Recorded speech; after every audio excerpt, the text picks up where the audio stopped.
Welcome members and attendees to the September meeting of the Planning Committee.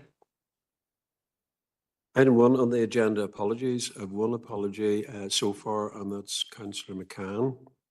I've also got an apology for later attendance, and that comes from both, I think, Councillor Rainey and Councillor McCloughery. And Councillor Thompson is joining us, and he's online. I can see you there, Earl. Earl, obviously, keep your screen on through any of the discussion, and if you want to intervene and speak, just put your hand up and I'll try and come to you when I see it on screen, okay? Thanks. Any other apologies? I think that's it. Item 2 is to sign the confidential minutes of the 19th of July.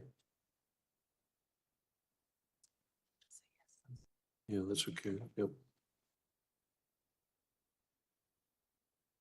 I'm just about to do that. Thank you.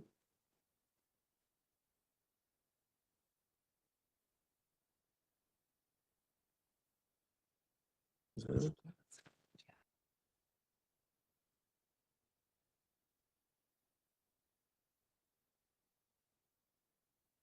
Okay, that's that done. Item 3, declarations of interest, and I believe there are a few declarations of interest with regard to items on the agenda. Councillor Thompson, go ahead. Thank you very much, Chair, and sorry I wasn't able to join you in person today. Declaration of interest in item 4, application number 3, family member. Obviously not be speaking on it. Thank you. Okay, thank you. Any further items of declaration of interest? Councillor Divine Gallagher. Roisin. Hi, yeah, I declare an interest in LA 10/2022/059/0. Okay. Could Tommy or Glenn, do you know if Councillor O'Reilly is on his way, or don't know? Haven't been informed? No. No, that's okay. That's all right. He has a declaration of interest. I just need to make sure we're not talking when he comes in. Okay. Right. No further declarations of interest. Go on to item 4, and that's to consider 3 files for consideration by the committee. And the first application, I think before that, Darren, do you want to do something about requests for deferral and a few other items? Do you want to do that now? Okay, so good afternoon, members. Just in relation to some of the applications that are on the agenda today, there have been 3 requests that have been received from applicants or agents for deferrals. And there's also an additional matter in relation to an application that was at the committee previously. So in relation to the first one, they're on the screen there, members, just for your information. So you can see it's paper B application number 4, Rooney. So it's LA 10/22/0496.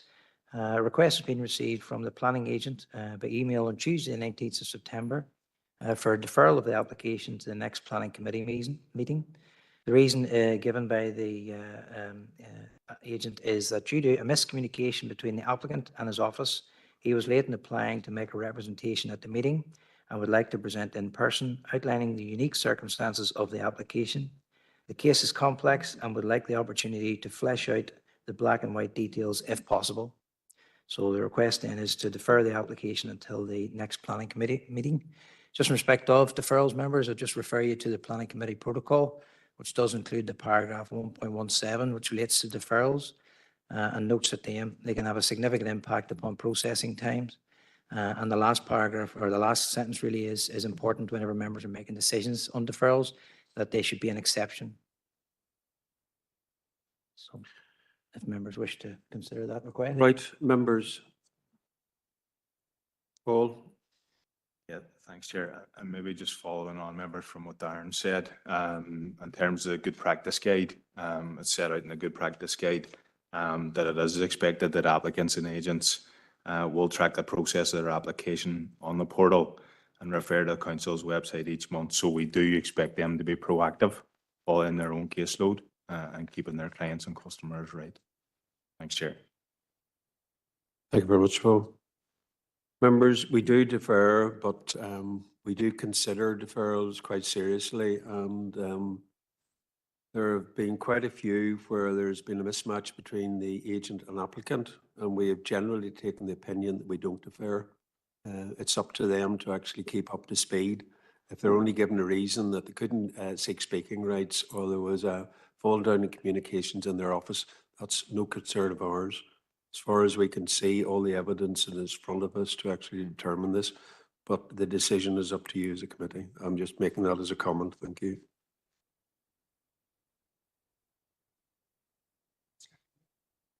Yeah, Anthony, where are you?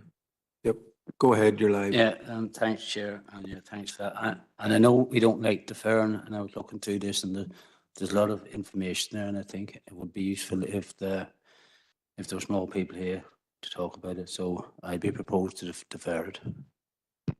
Okay, we have a proposal to defer. Have we any further proposals? Anyone going to second a deferral? Ben, Councillor Campbell? Yes, Chairman, I suppose I'd be happy to second the deferral, and I know that, as you say, this has been contentious at times, the deferrals, and maybe we need to look at that in the future, maybe around, we do our best in terms of training for planning agents, etc., but we maybe aren't monitoring whether or not there's trends with, with agents or whatever. So, I mean, I think if one person gets a deferral, the rest is entitled to a deferral. But maybe it's something we need to look at in terms of if this becomes a trend, you can't really get caught out too many times with the same issue, you would think, with miscommunication, as you say, so it's something for us to consider, but happy to second the deferral. Thank you. That's okay. Just a general comment from the chair. We have tightened up the protocol with regard to validation.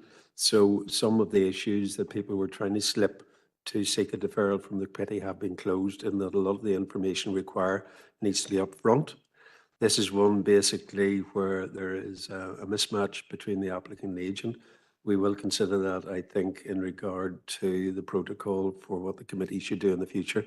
But it is a valid request. It has been proposed and seconded. Are we all agreed? Agreed, then we defer. Darren, would you move on to the next one?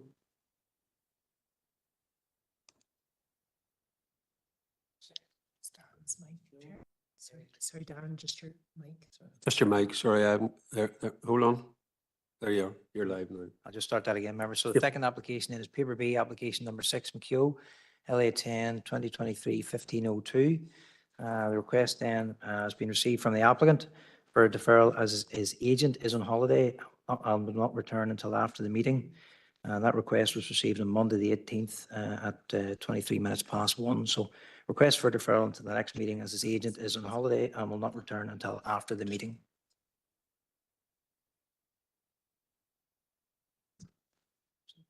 Okay, members?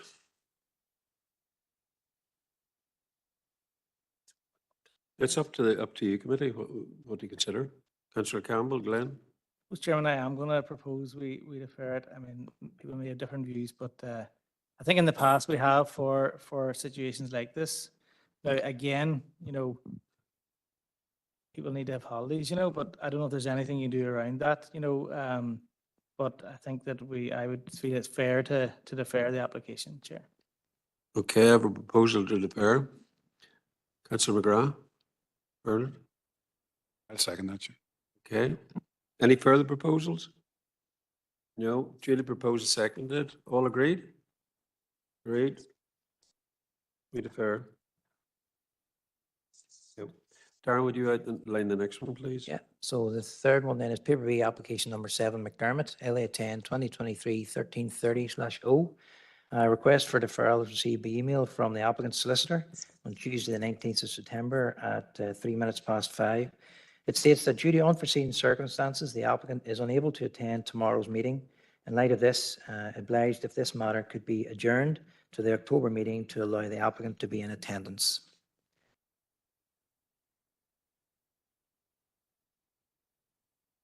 Okay.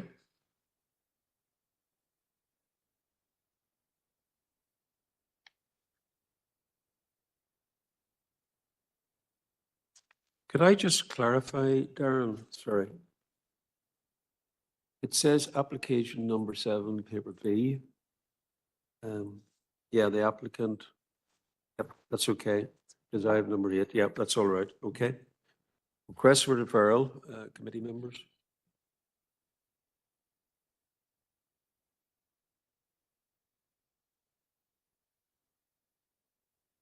If there's no request for deferral, then we're proceeding with it. Okay, no request for deferral. Sorry, Councillor Chair, Campbell. I suppose we don't know the circumstances. That's the difficulty that I have. I mean, there could be very genuine reasons. Do we not, possibly don't have time actually, do we have any time to, prior to the meeting, to try and establish the reason? We have had a reason in the other two, you know, but I think possibly we might have to go into confidential to talk about that, so I'm just not sure. I can confirm the only information I have is what I read out. So it's due to unforeseen circumstances. The applicant is unable to attend tomorrow's meeting. So unforeseen circumstances is the reason. Chair, if I could just come in, Yep. I think the planning agent, Mr. Robert Brown, is there, and he may be able to sort of clarify what those circumstances are. Or we need to go into confidential business for that. I think we would need to, if we're going to deal with that, then I'll take a proposal to go into confidential, please. We might as well try and bottom this out one way or the other. Have we got a proposal? Councillor Campbell, a seconder? Councillor Robinson, all agreed? Could we clear the chamber apart from Mr. Robert Brown, please? We're in confidential, so everybody has.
Mhm, mhm.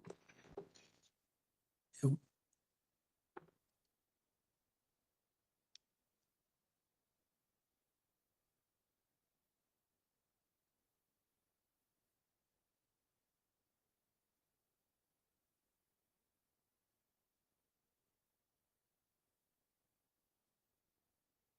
Okay, listen in to the Chief Executive, please. You'll give a resume. Chair, just to advise that while in committee, the planning agent provided details to members in relation to the personal circumstances pertaining to the request for a deferral. So it's now open to the floor in terms of members' decision in that regard, Chair. Maybe just a proposer and seconder to note that update first, please. Proposed Councillor Devine Gallagher, second Councillor McGrath to note. Right, members, you have a decision, either defer or not defer. Chair. Councillor Thompson, yeah. Yeah, I've listened to what's been said there. I'm happy to propose a deferral. Thank you. That's okay. Thanks very much, Harold. Could I have a seconder? Councillor Robinson, I presume. I'll second that. That's okay. Any further proposals? No? All agreed? Agreed. That's application deferred as well. Thank you very much indeed. Thank you, Mr. Brown, for providing the information. Darren, the last one, I Yep. think. If I could just take an opportunity just to summarize that, members, just because there are speaking requests and people are in attendance to speak at some of those applications. So the three applications, LA 10 2022 0496, LA 10 2023 1502, and LA 10 2023-1330 will not be discussed today and will be rolled over until the October meeting. So there'll be no speaking rights today. It'll be next month's meeting. Just on that, separate request for speaking rights must be received for next month's meeting as well. Those speaking rights don't get rolled over. So if there is anybody has that, make sure they do that for next month. In terms of the paper B application number 8, LA 10 2022-1196 for Green. Members will recall at the July committee meeting, there's an agreement to defer the application to allow engagement with planners and the applicant agent. And there was also discussion about a site visit. The report has been returned to members for discussion and consideration today. It's really, members, just to discuss whether you want to do a site visit on that application. That was for Green. I know, members, Councillor Riley isn't here, but he was particularly exercised in regard to getting a site visit because he thought there were issues that needed to be discussed visually on the ground. So that's just for information. Councillor Feely? Thanks, Chair. Yeah, I recall that too. I thought that we proposed that there was going to be a site meeting. Am I right or wrong? I'm not sure. I think we did. I was expecting it to be a site meeting. My recollection was we were looking for a site visit, so you can ratify that you want a site visit. Oh, right. Correct. Sorry, what it was agreed was that in the first stage, in the first instance, the agent would re-engage with officers around the additional information that had been referenced at the meeting, and subject to consideration of that information, that we would then come back to the committee to see if you wish to proceed with the site visit. The two weren't linked. So some information has been provided, but my understanding is that doesn't address all of the issues. So it's now over to members as to whether you also wish to proceed with the site visit. I'll take it on to that you're proposing a site visit, are you? I am, yeah. That's okay. Further ado, could I have a seconder, Councillor Robinson? Second then. That's okay. All agreed? Agreed. Deferred for site visit. Okay.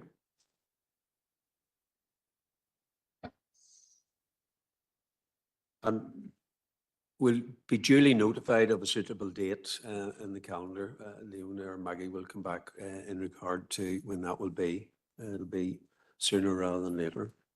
Right, getting back to the main agenda. Thank you for your perseverance in dealing with those items, members. So we'll go on to item 4, and we have 3 files for the consideration under that. First file is LA 10/2023/1499 F. Darren? Okay, members, so the first application is LA 10 2023-1499. It's a full application for the proposed demolition of the existing hotel at Carry Bridge and the replacement then with a new 60-bed hotel incorporating a restaurant, bar, function suite, ancillary accommodation and associated other works including parking, landscaping, etc. The location then is the Carry Bridge Hotel, and the applicant then is Crawford's Marina. And the recommendation then is to approve planning permission for the reasons listed within the report and subject to the 15 conditions. So just to take you through some of the details, members, I'm sure you know the location. The site is within Carry Bridge, and it's mostly within the settlement limits of Carry Bridge. There's a small area outside the limits, and I'll come on to that in a second, which is to be an area of car parking. Overall, the proposal is a quality and sustainable development, and although significantly larger than the existing buildings, it's respectful of its surrounding context and character of the site. There are some dwellings nearby, but those will not be adversely impacted from any noise, nuisance, or other disturbance. Features of nature conservation have been carefully considered, and there's no harm to any protected species or habitats, and consultees are content in respect of that. So the existing building then is outlined in purple on the slide. It's beside the river, as you can see, and the red line then includes the site area plus part of the waterway and an area out to the left. And again, just an image of the existing site. And another image just of where we are. And then the views from the Inishmore Road, sorry, looking into the site. So what's proposed then is to demolish all of the existing buildings on the site. And to erect a new hotel. There is the new entrance into the hotel will be created coming in off the public road. It'll then access into a large area of car parking to serve the development, and then the building itself will be set beside the river facing out onto the water. So as you can see there, the red outline then is the building, outlining the buildings really in 3 blocks. And the front of the building, it's really dual frontage. It's a frontage onto the river and also a frontage onto the car park, so it's well designed. The car parking then is all laid out on the other side of the building away from the water where it's well screened and will be landscaped. It's laid out in rows to facilitate the parking at the development. Internally, the floor plans, as I say, is broken into sections, so you have accommodation on one side and then the entertainment and other services on the other with a central foyer in the middle. Elevations then, on the screen you can see the 2 front and back of the building. So it's considered high quality design and will fit into the area very well. That's the elevation then looking sort of from the road direction, looking into it beside the water.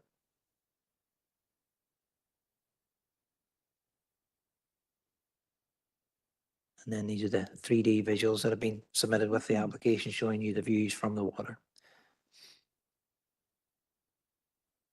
And then some other views. As I say, members, it is significantly greater than the existing building, but the policy doesn't preclude that or say it shouldn't be permitted. The key test is whether it's respectful of its surrounding context and character of the site. The design is well designed for the site in the view of planners and will fit into the location. So there's no conflict there with the plan strategy.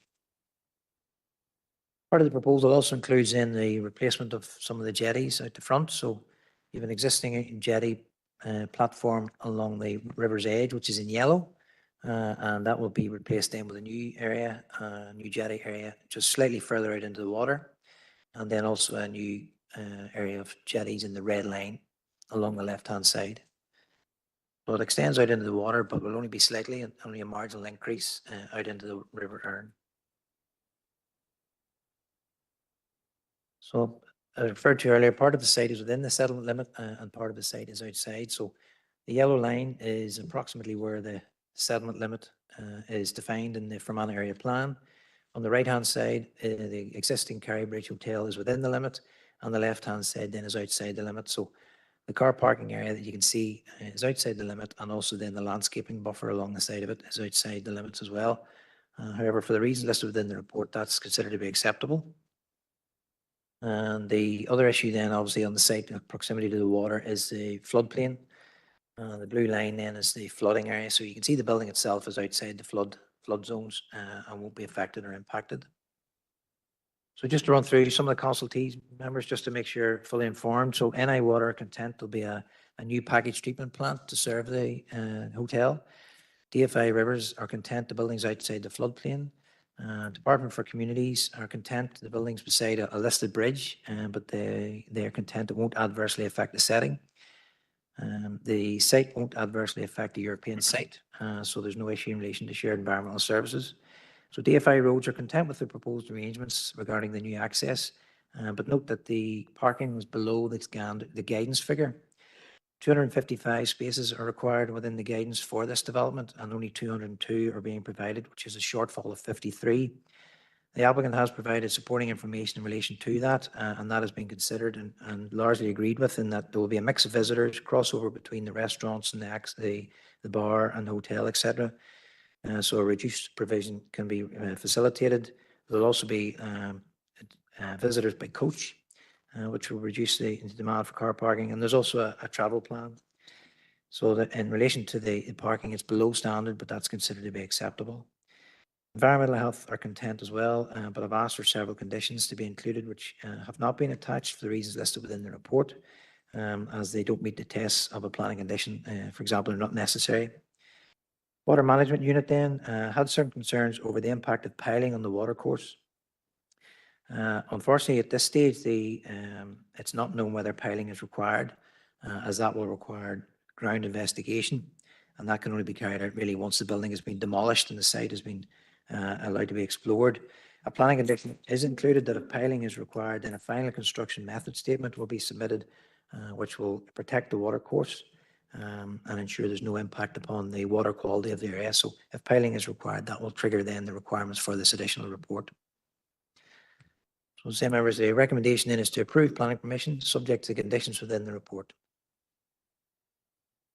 Thank you very much, Darren. As you can see, there's representation from the applicant by the agent, Mr. Ken Moore. Ken, can you hear us? You're mute, Ken. Hello, That's can you hear me? Yeah, I can hear you now, Ken. I'll just outline the procedure first of all. Yeah, that's good, thank you. The agent will have up to 10 minutes to actually present the case. Thereafter, we as a committee can present or promote questions to the agent, which you can answer. If there are no questions, then we'll move forward as per the schedule ahead of ourselves. So are you ready to go, Ken? Yes, I'm ready to go, That's yeah. okay. You've got up to 10 minutes. Thank you very much indeed. Thank you, Chair, and good afternoon, members. Thanks also there to Darren for the very clear and concise presentation of the application. As you have, as you already know, members, this is a major application, not only in planning processing terms, but also major in terms of a new hotel development for County Fermanagh, for the Fermanagh and Omagh District Council area, and for the Southwest region. I also note item 2 on today's agenda, Chairman, is for the redevelopment of the Fermanagh Lakeland Forum. Not often do such significant tourist and recreational based projects come together like this, both of which are deliverable, benefiting not just the Southwest, but the region as a whole. Pre-application community consultation held in January of this year enabled the design team to gauge community interest in this development project. And I must say, Chair, that the well-attended event was extremely encouraging. Those who came along were fully supportive and delighted to see something being done with the rundown Carrybridge Hotel, once fit for purpose, but no longer. Gladly, it has fallen into the safe hands of a local family who were willing to heavily invest in redeveloping this established hotel site and securing its future in hospitality and tourism industry in the most sustainable way for current and future generations. Just a little bit of detail in terms of architecture and planning. In terms of architecture and planning, the multidisciplinary team led by project architects Whitaker and Watt have been able to successfully produce a high quality design solution that is innovative, accessible, deliverable and sustainable in accordance with the strategic planning policy and the local development plan 2030 plan strategy. Sustainable development is the core principle underpinning planning, the purpose of which is to meet the needs of the present without compromising the ability of the future generations to meet their own needs. The 3 pillars of sustainable development being social, economic and environmental factors, and the balancing of these factors, Chair, have been fully met in this exciting development proposal presented to members today. The design of the proposed development sensitively reflects, respects and positively responds to the surrounding rural setting and the site's unique waterfrontage setting. While greater than what exists on this brownfield site, the size, height, scale, massing and proportions of the new built form allow this state-of-the-art building to successfully visually integrate into the local landscape without any undue harm. The architectural style skillfully blends the vernacular with the contemporary, which results in an overall simple rural form, basically comprising of 3 connecting rectangular blocks with feature double height gabled glazing.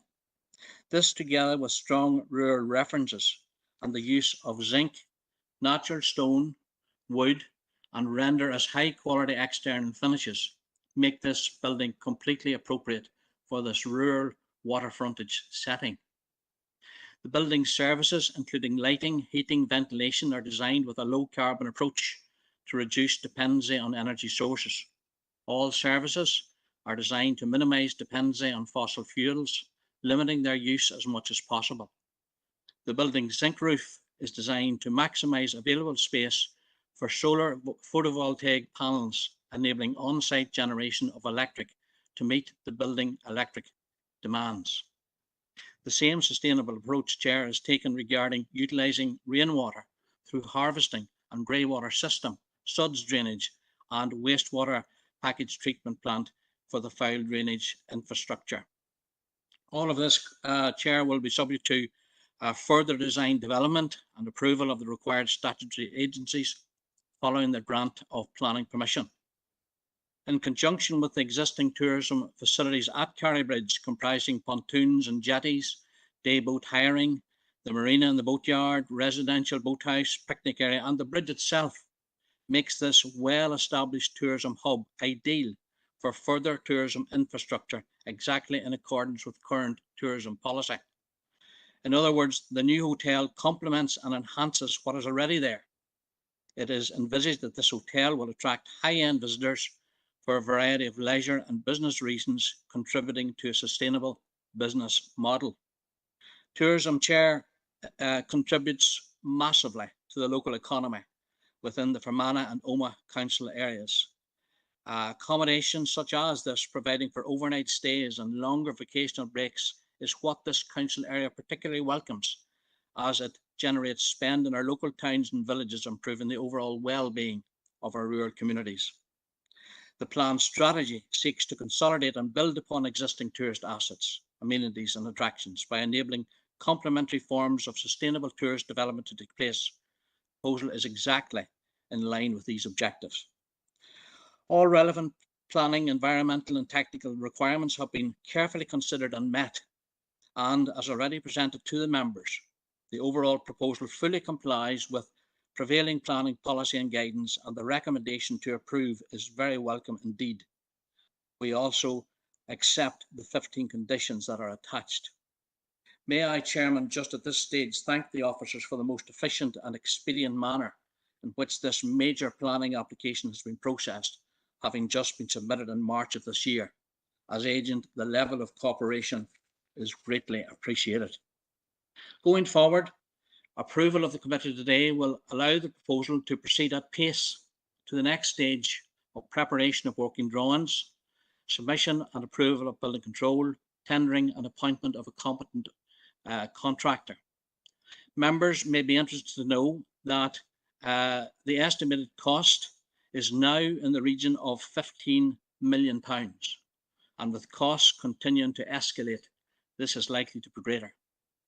Project commencement is expected to be early 2024, with contract duration around 18 months, taking us to September 2025 for expected completion.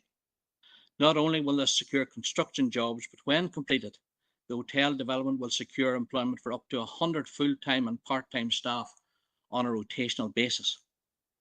Finally, Chair, in times of cost of living crisis, I think this is commendable for two local business families in a joint venture between the Crawford family, Crawford Marina Limited, and Cassidy Hotel Hospitality Group to take on this major development project, entirely funded out of the private purse.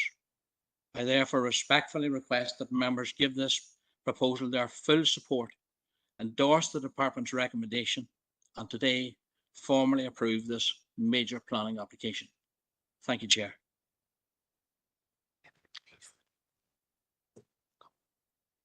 Councillor O'Reilly. Chairman, just to record my apologies for coming in late and to say that I'll not take part in this item. So noted. Thank you very much, Tom. Members, you've heard from representations from the agent, Mr. Ken Moore. Any questions for Mr. Moore? All I can say is a comprehensive presentation. Ken, thank you very much indeed. And your comments about the staff and your interaction with them are very welcome. Thank you very much indeed. Right, Thank you, no Chair. questions. We'll move on to the next, and that's Darren. Do you have any further comments, Darren? No further comments. Happy to take any questions. Right, we're at decision time. Either questions for Darren or we're looking for a proposal. Councillor Robinson. Thank you, Chair. Very happy to propose this recommendation. It's very welcome in the Erne East area to have another hotel in Fermanagh. Very welcome. So it's just in the Erne East area. It's just outside Lisbon, the Enniskillen DEA. We sort of lay claim to it as well, Paul. As Councillor McGuire probably is going to refer to that. Thank you, Chair.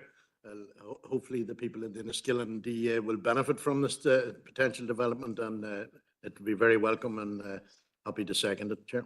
That's okay. Councillor Thompson, I see your hand up on Yeah, Whittle. I was coming on to actually propose it, Chair, but and I'd like to thank Mr. Moore for his very comprehensive presentation there on it, as well as Darren, obviously covering every piece of it. So I'm happy to support it as a Noma-based councillor. I think it's great for the Fermanagh Noma District Council area. Thank you. It is, thank you very much indeed. Tourism of this scale and nature are always very welcome. I've got a proposal to go with the officer's recommendation to approve, and that's been proposed and seconded. No other proposals on the table. All agreed, committee? All agreed. Thank you very much indeed. Darren? Okay, members, so application number 1, LA 10 2023 1499F. And the recommendation was to approve the application for the reasons listed in the report, subject to 15 conditions. Members have agreed to grant permission, subject to those 15 conditions. Right, thank you very much. We'll move on to application 2, LA 10 bar 2023 bar 1866, the redevelopment of the Fermanagh Lakeland Forum. Darren? So application number 2 then, LA 10 2023 1866, a full application for the redevelopment of the existing Fermanagh Lakeland Forum site and associated works, car parking and access arrangements. The applicant is the Fermanagh Noma District Council, and the location then is the Lakeland Forum, 11 Shoal Road in Enniskillen. The recommendation then of officers is to approve the application for the reasons listed in the report, subject to 16 conditions. There is one condition, members, I'd like just to discuss, but I'll come on to that at the end. So just to keep you informed of that. The application then is another major application. It's a full application for the demolition of the existing forum and the development of a new replacement building. You can see then on the screen the location of the site. I'm sure members know it well. The overall layout and proposal proposes a high quality and sustainable development, respectful of the surrounding context and character of the area. It also includes a floating pontoon on the water, and I'll come to that. The site is located on the edge of the River Erne. The siting and design ensures no harm to the visual amenities of the area or the scenic and historic features which are nearby, including the castle, etc. Again, features of conservation, nature conservation have been considered, and no harm to any protected species or habitats. There are neighbours across the river, but due to separation distance, etc., there will be no harm to their amenity. The proposal also includes a new play park and changes and alterations to the existing areas out of open space, as well as alterations to the car parking at the front of the building in particular, with an area of public open space, and the additional landscaping and other works at the site. So I'll just run through them, members. I'm sure you know the forum very well, the existing building then, so we'll give the two views in from the front approach and then also from the riverside or the water side. What's proposed then is the existing AstroTurf pitch then will remain, members. So just to clarify that, just in terms of the report, I think it refers that it might move, but the AstroTurf pitch will remain. A new area of public open space then will be created on the entrance as you come in off the Wellington Road at the moment. So a new area of public open space there to replace the existing area of car parking. Moving on around then, you can see the location of the new forum buildings was an L-shaped building, sited on the roughly the position of the existing building. And then at the top, you can see the proposed new play park with additional ancillary works, including landscaping, paths, etc. Elevations of the building then, you can see the north and east elevations of the new building itself. And then the south and west elevations. And I'm sure the agent will go into more detail just on the design behind it all. In terms of the ground floor plan, then you can see the sports hall already at the top of the building. And then you have a central area and you have a village changing area with the swimming pool then over on the other side. So 3 pools, the main pool and then a splash pool and then a kids pool as well at the bottom. On the first floor then, again, you have other ancillary rooms. You also have a gym then and various studios and things like that to be used ancillary to the recreational uses on site. And then on the roof, members, you have solar panels are proposed. Unfortunately, the report does refer to a green roof, and that was included in a design and access statement, which was submitted as part of the application. But just to clarify, members, it's not a green roof, it's flat roof with the solar panels then to be constructed on the top. So an animation drawing of it then, or a visual impression of the new building. So you can see the site of the building then on the roughly the position of the existing building, though less larger. You'll have areas of public space then between the building and the water on the two sides facing the water. You'll then have the play park then further along between the building and the castle on the left-hand side of the slide. The view from the water then, again, you can see the landscaping and features that will be put in place, as well as the design and appearance of the building.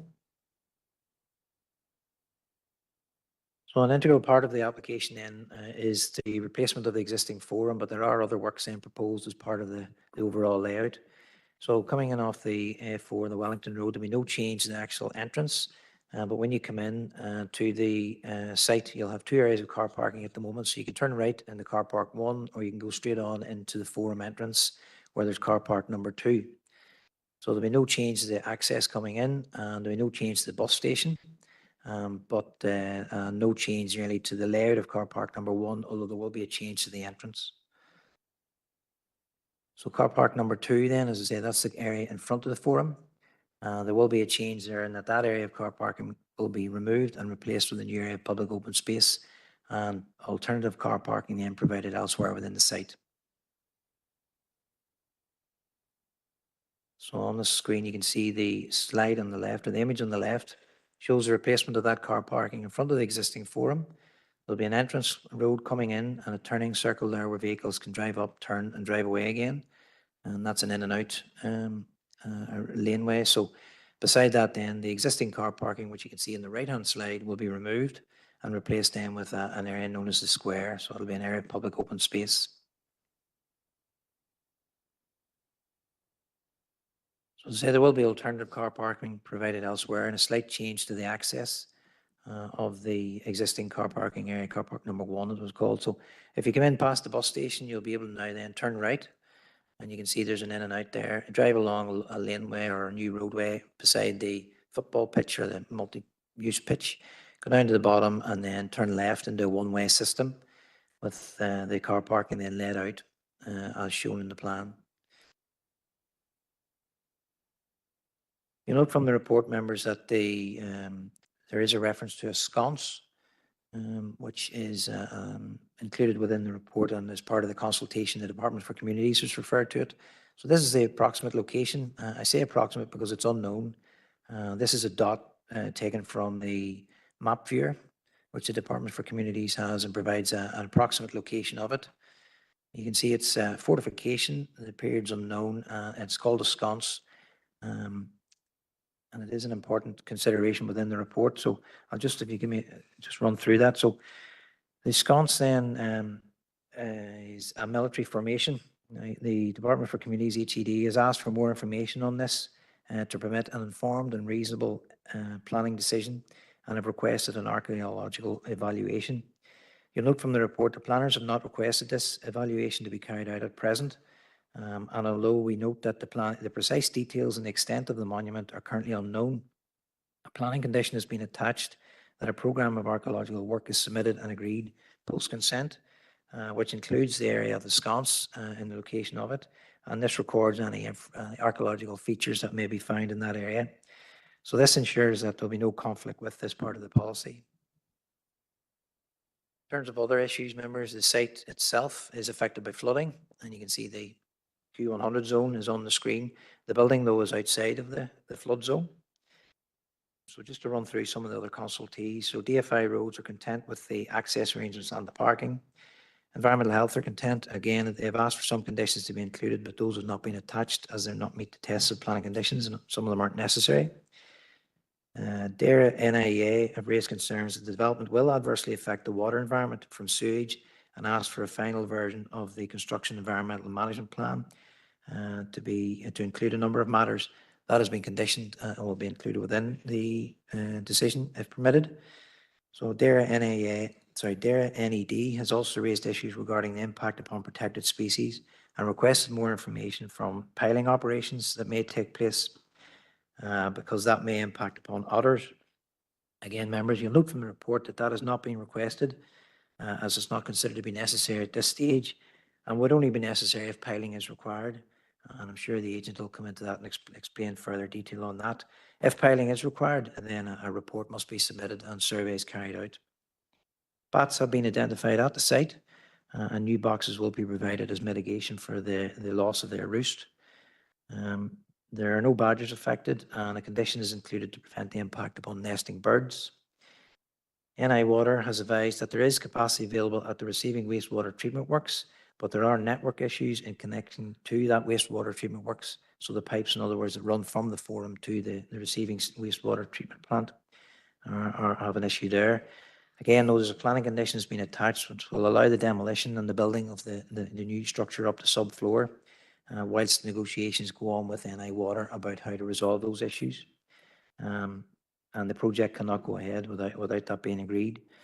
So DFI Rivers have said the site of the building is outside the floodplain, as you can see on the screen, but they have asked for an updated report to reflect the climate change levels. This is the Q100 map, and they've asked for it to be the Q100 climate change map, which is a different map and has an increased flood zone. However, that has not been requested. The building is an exception to the policy, and even if it is in the flood zone, can be permitted as a replacement. The sources of flood risk are known, so there's no need really to update the flood risk assessment and seek any information on that. Flood proofing measures are required, and there's a planning condition to submit these post-consent. Similarly, in terms of drainage assessment, DFI Rivers have asked for an update to that. Again, that has been done post-consent. And the final issue then is in relation to designated sites. Shared Environmental Services have advised that they are content and there's no impact upon designated sites or species. So the recommendation, members, is to approve planning permission subject to the conditions within the report. Condition 9 relates to the lights and states that any new lights shall have a maximum lux of 1. That's condition 9. So that has been included to ensure there's no impact upon protected species, bats, etc. However, some of the lights are a distance from the river and away from the water course, so therefore they're very unlikely to affect any species that may be along the water's edge. So if members were agreeable, officers would request that the application is approved subject to the conditions in the report, but allow agreed flexibility in relation to condition 9 to agree the location of the lights that have to be a maximum of 1 lux. Those will be along the edge of the water, and it's really for ourselves and the agent just to agree where that line is, so that we don't have to condition them all to be at 1 lux. For example, the floodlights are in the football pitch. They're well away from any water course, so there's no point restricting them to a maximum of 1. So if members are agreeable, we would just revise the wording of condition 9 between ourselves and the agent to meet with the spirit and the aim of the condition, which is to protect the species.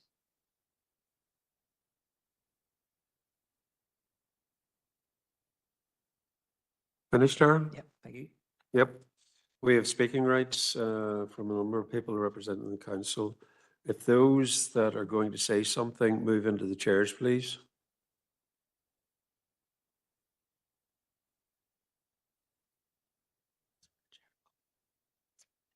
Yeah.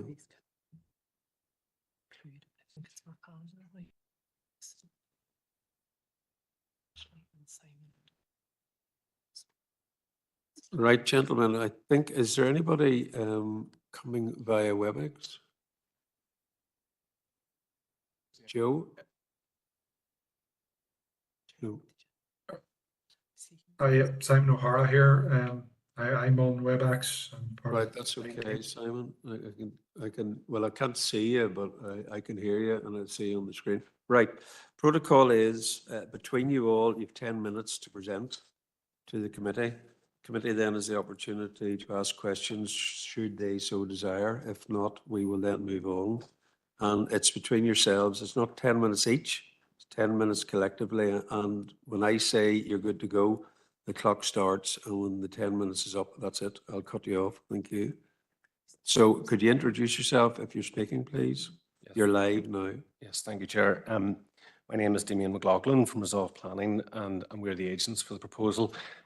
Just to clarify that the people on WebEx are there to answer any points of clarification that the members may have. They don't intend to speak primarily on this. We would like to take this opportunity to thank the Council's planning team and all statutory consultees involved in processing this application. We welcome the recommendation to approve. As case officers already pointed out, all material planning considerations have been weighed up by the Planning Department in reaching its recommendation to approve. The advice received and the consultee responses have been considered in full, and there have been no representations from members of the public. Planning application seeks permission for the redevelopment of the existing Fermanagh Lakeland Forum site and the erection of a new, modern and fit-for-purpose replacement building. It will be designed to passive house standards and will greatly reduce energy consumption, as well as generating renewable energy on site through an array of roof-mounted solar panels. It will include an 8-lane swimming pool, a learner pool, a splash pad, play area, a 6-court sports hall, a large fitness suite, and numerous other ancillary recreational facilities. The external area will include walking and running trails, a playground, a retained pitch, enhanced areas to access Lough Erne, and communal areas of open space and hard and soft landscaping. The redevelopment will therefore deliver a wide range of indoor and outdoor leisure and recreation activities that will promote health and well-being and increase access to Lough Erne. It will also bring new and improved outdoor activity areas that have been designed to complement and enhance the natural and historic landscape. The proposed development will increase accessibility to the site and promote community engagement, physical activity, and healthy lifestyles in the district. We therefore fully support the officer's recommendation and would welcome the committee's approval of the application this afternoon. As I said previously, should members have any questions, I'm also joined by Joe Riley from the Council and Stuart Gibson from Space and Place, who are the architects for the scheme, and online by engineering and ecological experts. I should also just say before I finish that just to clarify the point that Darren raised, that piling will be required for the development. I think Darren had raised that in his submission, and we're content with the condition requiring an audit survey prior to the commencement of development. And we're also aware of Darren's approach to condition 9, which relates to ecological impact and lighting.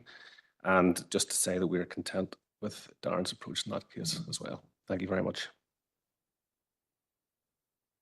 Okay, is that you finished, Damien? Yes, thanks. Yeah, that's all right.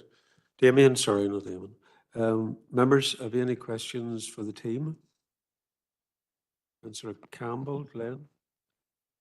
Chairman, I welcome the presentation and the availability of those speaking here. Just to ask really, just for reassurance really, that everything's been done in terms of making sure the facilities are accessible to everyone, you know, in terms of those with a disability, et cetera, that, you know, that so that we're never looking at this again and trying to adapt to make it more inclusive. So just to outline, you know, efforts made, you know, inside and in the play park, obviously. Thank you, Chair. Okay. Car parking as well. Stuart, are you going to pick that up? You're live. Thank you, Chair. Do you introduce yourself, sorry? Yes, my name is Stuart Gibson, architect with Space and Place. It's a very pertinent question. Throughout the process, we've been liaising with the design and access. Sorry, I also have a stammer as well, so please bear with me. We've been liaising with the disability and accessibility groups throughout the project. We've been going above and beyond the standards for accessibility for the building. We've been listening to members who've had very specific requests, which current building regs don't meet. We've also been looking at the various accessibility support groups who would be using the building. So the design throughout, from the landscaping, the facilities, have all been designed to go above and beyond what we normally do for buildings. Thank you. Thank you, Stuart. Thank you, Chairman. Welcome that. Any further questions, councillors? Councillor Maguire? Thank you, Margaret. Carly, just a question in relation to the sconce area that was that Darren related to. On the footprint of the drawing that was issued to us, the sconce is beyond the actual physical building, but does it coincide with the play area on the plan? Just if wasn't just sure from the location on the map whether it overlaid there, please. Stuart, do you want to pick that up? Yes, thank you. We have been liaising with historic environments regarding the scones. The scones position, as we understand it through our discussions, we've avoided the scones. Currently, what we understand is the scones. There's no impact onto that currently, but as part of one of the conditions, the actual allocation investigation of the scones will be investigated as part of the works, and any changes required to where the play park is or any hard landscaping will be amended to suit. Okay, thank you. Any further questions? Thank you very much. Just to know for record, Councillor Rooney came in during the discussion of this application, therefore he will not be taking part in the decision making at the end. No further questions. We'll go back to Darren, please. No members have nothing further. Just happy to take any questions.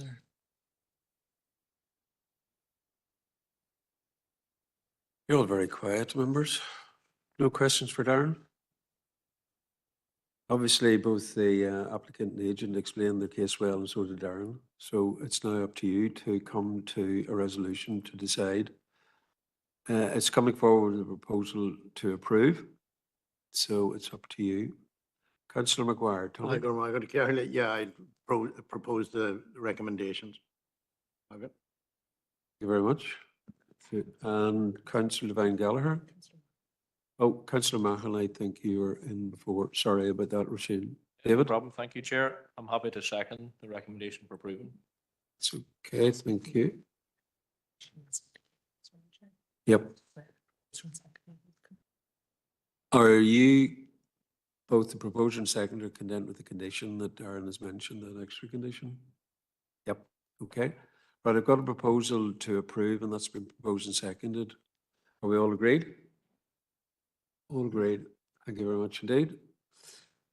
Darren, would you sum up, please? So application number 2, LA 10 2023 1866F. The recommendation of officers was to approve the application for the reasons listed within the report, subject to the 16 conditions, with an amendment to condition 9 in relation to the external lighting. Members have granted full planning permission, subject to those conditions and subject to the amendment of condition 9 as per the discussion. Thank you very much indeed. I just had it pointed out that the mic system isn't necessarily working that well. If you actually press, you're straight in to actually speak. So just if you could watch that, members, I'll try and control it, but you're straight in. Thank you very much indeed. We're going to application number 3, LA 10 bar 2022/0976, and its proposed site for dwelling. Chair. Yep. Just a reminder of my declaration of interest at close family relative. Okay. Could IT put Councillor Thompson, Earl Thompson, into the waiting room, please? Put Councillor Thompson on WebEx into the waiting room. He's declared an interest in this. We'll not proceed until you're in the box virtually, Earl.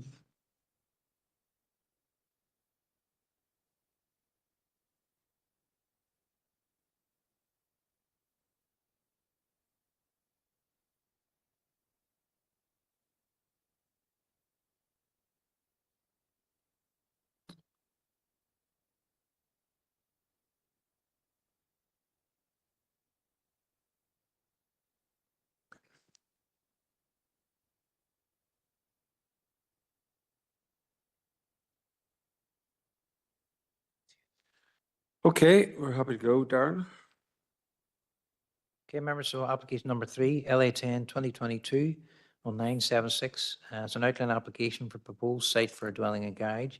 The applicant then is R. Crosby. And the recommendation then is to refuse planning permission for the reasons listed within the report and subject to 2 reasons. Just members will, I'm sure, recall the applications, a proposed site in the countryside was recommended for refusal by planners and presented to the committee meeting in April, where it was deferred to allow planners the opportunity to explore with the applicant and agent other development opportunities within their control. The planning officers contacted the agent, but nothing was received in reply, so the application is now returned for consideration and decision. So members, the application then is on the screen. You can see the red line of the application site, and the address then is 30 metres southeast of number 28. So that approximately puts the position of the house in the location of the yellow star, as you can see on the screen, but the application site does include the whole field. So there are a number of dwellings nearby, and you can see those on the screen. Our application site is on the top left with the yellow star. You can see beside number 28. And moving back down the road, you have number 26, number 24, and then further along, number 20 and 18. And across the road, you have 27 and 25. Just to show that location on an aerial flyover image, our site then, the location of the house is proposed in the yellow star. And you can see number 28 beside the site and number 26 then on the other side of the field. And then you can, there's a woodland then along the edge of the road before the other buildings then further along the road. And those are on the screen now. You can see there number 24 is further along the road and number 20 is further along the road. Between 24 and 26 is the large wooded area, which is part of the bog at the back. There are a number of buildings the whole way along this road. You can see our application site in the top left, number 28. And then your application site beside that, running all the way along the road to the junction then down at the southeast of the site. You can see there's buildings along there. However, there's a considerable gaps and visual breaks between them all. So just some images then. We're standing in front of number 28, looking in that direction, where the red star is and the red arrow. And that's the view then from Google Street View images. So number 28 then is the bungalow on the right-hand side. And you can see the black car then, and our site then is just the hedge, the other side of that, where there's a green field, and that's the proposed location of the site. Further along the road then is number 24, and you can see that in the image then on the left of the slide. Standing at the road frontage, looking into the site, you can see number 28 on the right and the site then in front of you. Looking around to the left then slightly, you can see the remainder of the site, the field, and number 24 then further along the road. Moving along to it, you can see number 24 then, story-and-a-half house with a garage beside it. There's another garage under construction at the moment, and I'll show that in the next slides. To the left of number 24, you can see the wooded area running along the edge of the road. And including the areas behind the road. So just beside number 24, if you see the garage, just to the right of the garage, there's planning approval LA 10 2022-0798, which is a full application for the extension and alterations to the existing dwelling and garage, the construction of a detached domestic store, and extension of the site curtilage for Mr. and Mrs. Richard Thompson. That was approved in November 2022. And the image on the left then shows the floor plan, so it's 13.6 by 9.2. And then the site elevation on the bottom of that shows the building that's to be constructed. So that building is under construction at the time of the site visit previously in April. And you can see it then on the right-hand side, the image of the new building being constructed at that time. So it is substantially complete. And so far it's got a roof and the walls are complete. That's a view then looking in off the public road towards it. So again, if we look at the front of number 24 and move along the road, you can see the woodland area beside number 24. And just to the left end of that woodland area, there's the farm group and 2 other dwellings. Moving along the road, that's the access into those dwellings. Moving along the road, you can see the hedge and trees along the edge of the road. Continuing along until you come to the next property. And you can see that's a bungalow well enclosed by the trees and hedges around it. So if we turn and we look back up the road, you can see the woodland area then on the left-hand side of the road. Move along until we come to 26, which is well screened and only visible when you come to the site frontage. Moving along then up towards the blue bin, that's the field on the left-hand side. So as you can see, members, the policy now HU 13 rounding off and infilling is obviously a material consideration and appears to be the relevant policy. Infilling will be permitted within a line of buildings, and then it refers to the three policy tests really that are within that. There are two buildings sitting on their own curtilages, so you have number 28 and number 26, but the policy requires a line of at least three buildings with their own defined curtilage. That ultimately is where the policy is failing to be met. So for the reasons listed within the report, and in line with the wording of the transitional arrangements of the 2015 LDP regulations, when reading both the DDP and the plan strategy together, the proposal does not accord and is contrary to the reasons stated. There are no other material considerations to indicate that it should be approved contrary to the LDP, and it's recommended the application is refused for the following reasons. It's not a rounding off opportunity and is not an infill opportunity.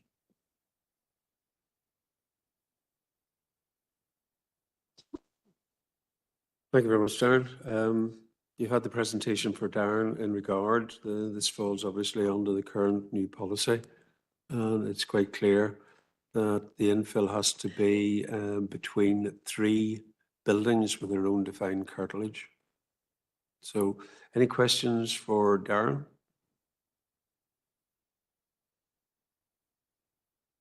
I don't see any questions. Then we have to come to a decision, members. There's a recommendation for refusal because it's non-compliant with the policies.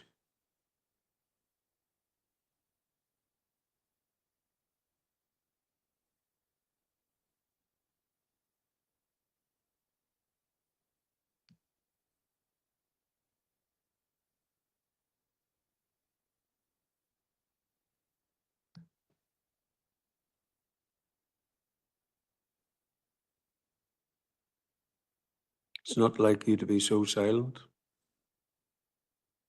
Silence means contemplation, which is good.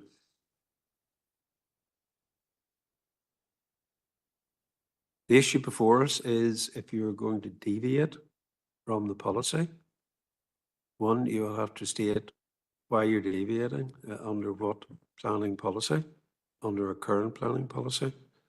And if you're deciding to put aside the policy, which then becomes an exception, what circumstances or reason are you proposing to actually put aside the policy? Other than that, your choice is you have to accept that it's non-compliant and go for a refusal.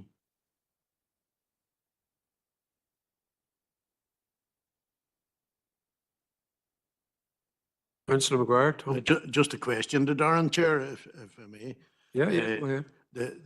This application was deferred for consultations with yourselves, and that obviously hasn't happened. What scope would there have been within a negotiation on the same site for potential applications being granted? If you give me some idea what difference or what aspect could have been introduced, maybe to possibly come up with a different result. Darren? Yeah, Please, it's really unknown. I'm not able to tell you what they could have introduced because every applicant comes forward with particular circumstances based on their family arrangements, etc. The desire for it. Like nobody applies for planning permission to get refused. There's obviously a desire for this site, but we don't have any information at all on, supporting background to that all. So I don't know. I'll be honest. In terms of the actual policy, it's a very black and white case from a planning officer's position. And if somebody comes into the office and asks us, would we get planning permission on a site like this? It'd be very easy for planners to refer to the plan, say black and white, no, sorry. Now, it's up to them if they want to apply, obviously, but the advice to anybody on a site like this is no, it wouldn't meet the plan strategy unless there's some other material considerations which you have, and we don't in this case. Paul? Yeah, thanks, Chair. And just following on from Darren, I think it was pretty clear at the last meeting, it was deferred to explore those opportunities. We've received nothing and no further information either. And I think it's quite notable at the last meeting, the planning agents were in attendance and they're not in attendance today. Thanks, Chair. Very much. Members, the new policy was drafted and has been adopted, and we had several discussions over the preceding number of years. It was with regard to actually creating ribbons or trying to infill. And one of the fundamental underpinning aspects of the current policy is that a building must be within its own contained curtilage. So any ancillary buildings contained within an envelope do not count. They all classify as one unit. So we were actually looking for 3 units with however big number of sort of units within that and a small space in between.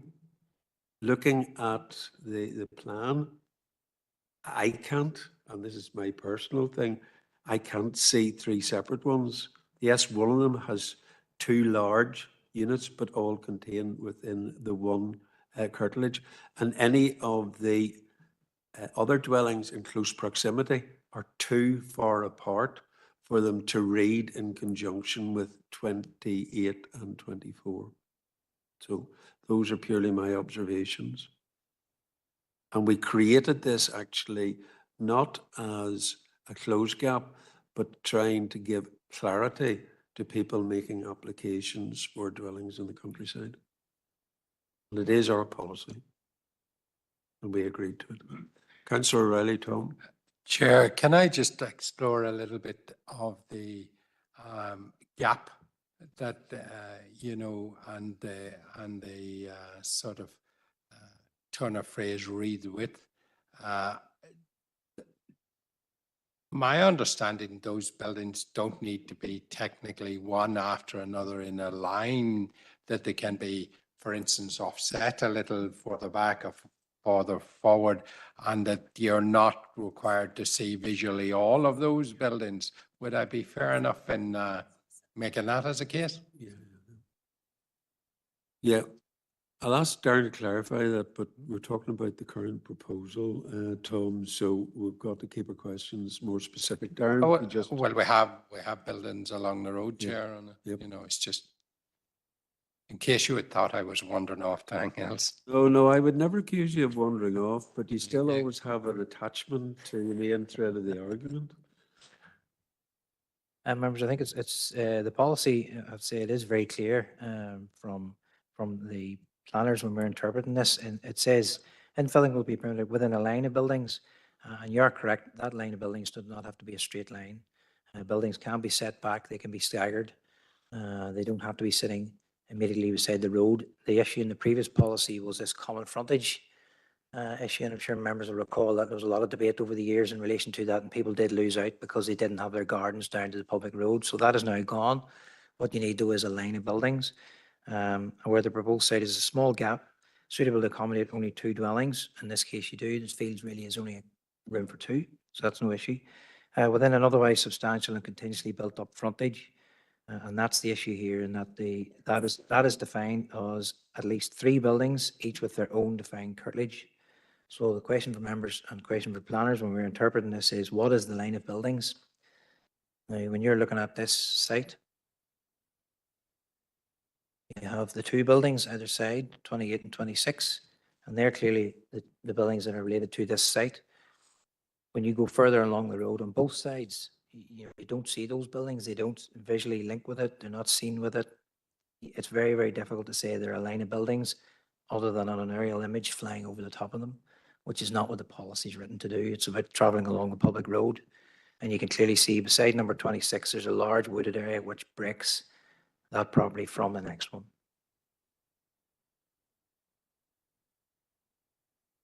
Okay, members, I'll bring you back to the point. We have to come to a recommendation here.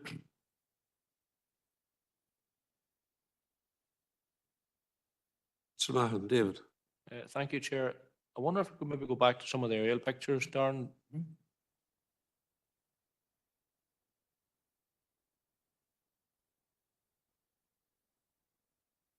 So any in particular, I'll run through them if you want. I know, just some of the, so that shows the 2. Is there anything shows on past on the left side there?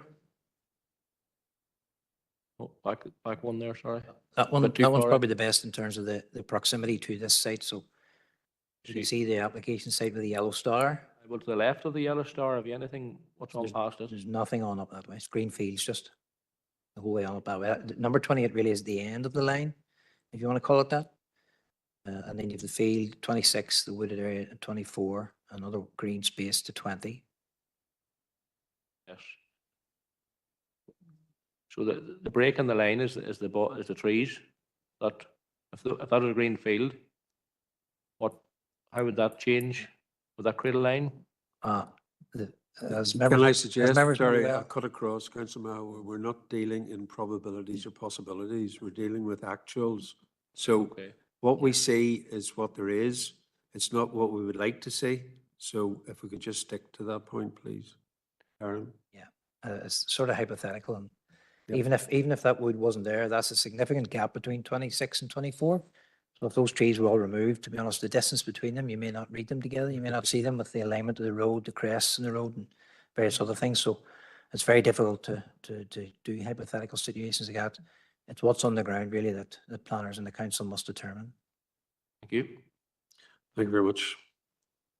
Any further queries in regard to questions for Darren? If not, again, I bring it back to the point. We need to come to a decision on this.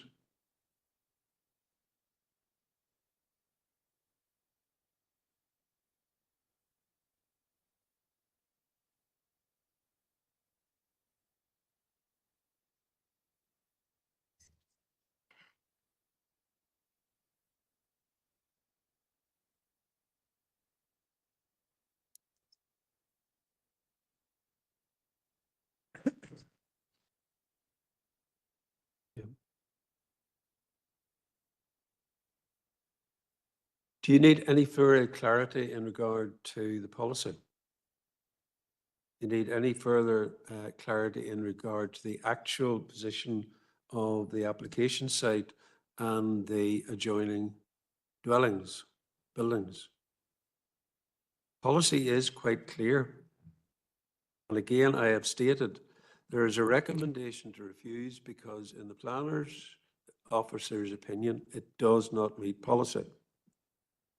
That aside, you can choose to say it does meet policy, but you as a member have to actually provide information as to why it meets policy, or you can actually go for an exception. And if you are going for an exception and setting aside the policy, again, you have to provide exact details and planning considerations why you wish to set aside the policy in this instance to go for an approval against the recommendation of the officer. I can't make it any clearer than that, members. So we are sitting here with a proposal, not a proposal, sorry, a recommendation from the officer to refuse. And I am looking for a proposal from you as members, either to agree with that or disagree with it. Councillor Maguire, Tommy. Charlie, well, Chair, in the interest of moving the meeting on, if nothing else, I think it's pretty clear that the policy is as outlined by Darren. The other reality is that there was an opportunity in the last months for the applicant and agent to have made contact with our planners, and in the absence of that, I think we're faced with the inevitable of accepting the recommendation, so I propose accordingly, Chair. Thank you very much indeed, Tommy. I've got a proposal to go with the officer's recommendation to refuse. Do I have that seconded?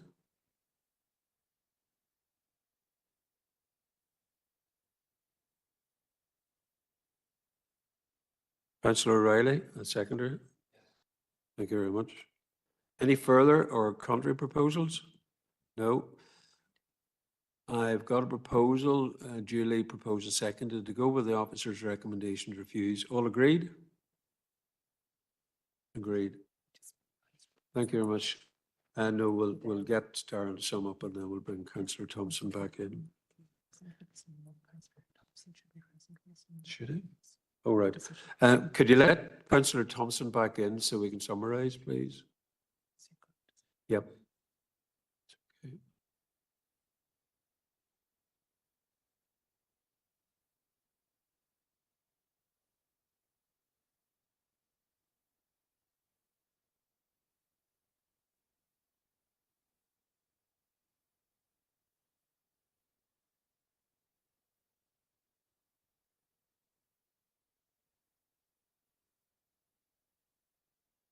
Right, Councillor Thompson is back. Darren, please, would you summarise?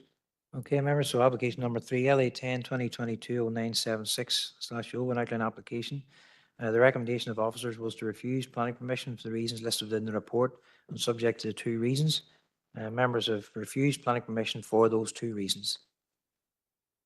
Thank you very much. We'll move on to item 5 now, and we've 8 files for which have been deferred. So we'll go to the first one, application number 1, LA 10/2022/0599.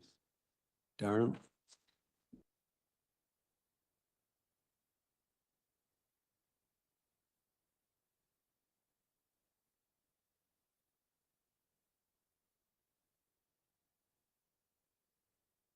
That's declared an interest, yeah. For the record, can we note that Councillor Devine Gallagher, who declared an interest in this item, has withdrawn from the chamber. Thank you. Darren? Excuse me. So application number 1 then, members. LA 10 2022-0599 is an outline application for proposed off-site replacement dwelling. The applicant is C. McCann, and the location then is adjacent to and immediately northwest of 113 Tawsley Road. The recommendation is to approve planning permission for the reasons listed within the report and subject to the 8 conditions. So members, I will provide you with an update as an objection has been received from John Fox, a lawyer on behalf of Michael McCann, one of the objectors, and I'll provide you with an update on that at the end of the slides. So members will note that's a proposed replacement dwelling in the countryside. The application was included on the Planning Committee agenda in November 22, but was deferred at the request of officers to allow consideration of additional information. The application was presented in February 23 with a recommendation to refuse, but again was deferred at the request of planners to consider a revised plan, which has been received. The application was then delegated back to officers. The application was included in the weekly list in June 23 and was called in and is now presented for a decision with a recommendation to approve the application as it is considered to meet the policies within the local development plan.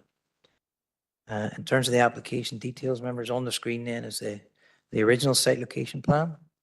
You can see the red light outline then is the site with the location of the dwelling to be replaced then within the red circle. So that's the existing dwelling, number 112. And you can see the proximity to the existing farm buildings. The location then of the new dwelling is further up to the other end of the site. That's identified within the black circle. So that plan was amended and a revised plan was received showing a new location of the dwelling. So you can see that replacement dwelling is now identified with a black rectangle on the screen. There's an existing septic tank shown on the plan, and the proposed new laneway off existing access is also annotated onto that plan. The green spot then in front of the building states that it's an area of existing elevated ground. So just to ensure members are fully informed, this is a difference, a comparison between the two. So on the left is the original site location plan, and you can see the location of the proposed replacement dwelling, and the position then beside number 113, which is the yellow star. The plan then received in February 23 shows the new location. And if you look at the position of number 113 where the yellow star is, you can see that the dwelling is now further back in the field. And that allows you to compare. So the application is before you, must be under consideration today is the February 23 plan, which is the one on the right-hand side. So overlaying that onto an aerial image then, members, the approximate location, and as I say, it's roughly in the position of where the new dwelling would be, is the yellow star. The location of the dwelling to be replaced then is further along the laneway and is identified by the red star. And you can see it sitting there facing onto the field and in the farm group at the rear of that building. So that building and beside the red star, proposal is to replace it up to where the yellow star is. So the building to be replaced, that's an image of that building. And you can see the farm buildings in at the rear. And then another image of that building. And then another image of the farm buildings in at the rear. So again, members, just in relation to the application that's before you, the proposal is for a replacement dwelling, and The policy does allow for an off-site location where there are demonstrable benefits. In this case, the demonstrable benefits relate to the proximity of the existing house beside the third-party farm group. The proposal is to move away from that third-party farm to an alternative site and away from that farm group. The question really then, members, is where does it move to? Does it a sequential approach applies, and really it should be the closest location to the Red Star. However, anywhere in that front field is in close proximity to the working farm, and that is a third-party working farm. So anywhere in that front field still will be affected by and impacted by noise and humidity and odors, etc., from that working farm. So on that basis, then really that front field would not be a suitable alternative location. The field then on the other side of that hedgerow, so the large field where the yellow star is, there is suitable sites within there. But if it was positioned up beside that hedgerow, the new house then would be sitting in the middle of the field where it would not cluster or group with existing established buildings. And that's a policy requirement within the plan strategy under DDO 5. So by moving it on up to the other end of the laneway, up beside number 113, which is a third-party dwelling, at that location, though, the proposed site would meet the policy tests of DDO 5 in that it would cluster and group with that existing building. The fact that it's a third-party building is not relevant whenever you're looking at that cluster issue. However, setting the building up there and clustering it up there will not impact upon the residential amenity of that other third party. It's on the other side of the lane. There's a suitable separation distance between the two, so there'll be no overlooking, there'll be no overshadowing, there'll be no overbearing impact or loss of light, etc. So that house could sit there where the yellow star is without adversely affecting the impact of the neighbouring amenity and meet the policy tests within the plan. Again, members, one of the issues we note from the report is the proximity to the settlement limit of Altamusken. So that's the view then as you're coming out. On the right-hand side, then you can see the house with the small building and then the trees along the side boundary. That's the edge of the limit. And you'll note then that that's well defined and a substantial buffer as you come out there. You drive along then, you have the trees, etc., beside the laneway, and then turn right and look up, and that's the position then of that field. So there's a narrow rectangular shaped plot running up back off the road. On the left-hand side of that slide, members, you can just see the access up to number 113, and that's the view then looking in of that access. So the application forms confirms that the proposal is to use an existing unaltered access to the public road. So you'll come in off the public road onto this laneway and then cut in into the site. So that's the view then further along the road, looking at the access on number 113 on the left. And you can see that property set back from the road slightly. Up in the site, the land does rise up quite steeply from the road and then levels off slightly. The more gentle topography and gradient running up towards the farm group. So that's a view then looking down towards the road and turn around and look back up the lane. And you can see up towards that hedge, which is in the central position within the middle of the field. The laneway then is on the left-hand side and that runs all the way up to the farm group.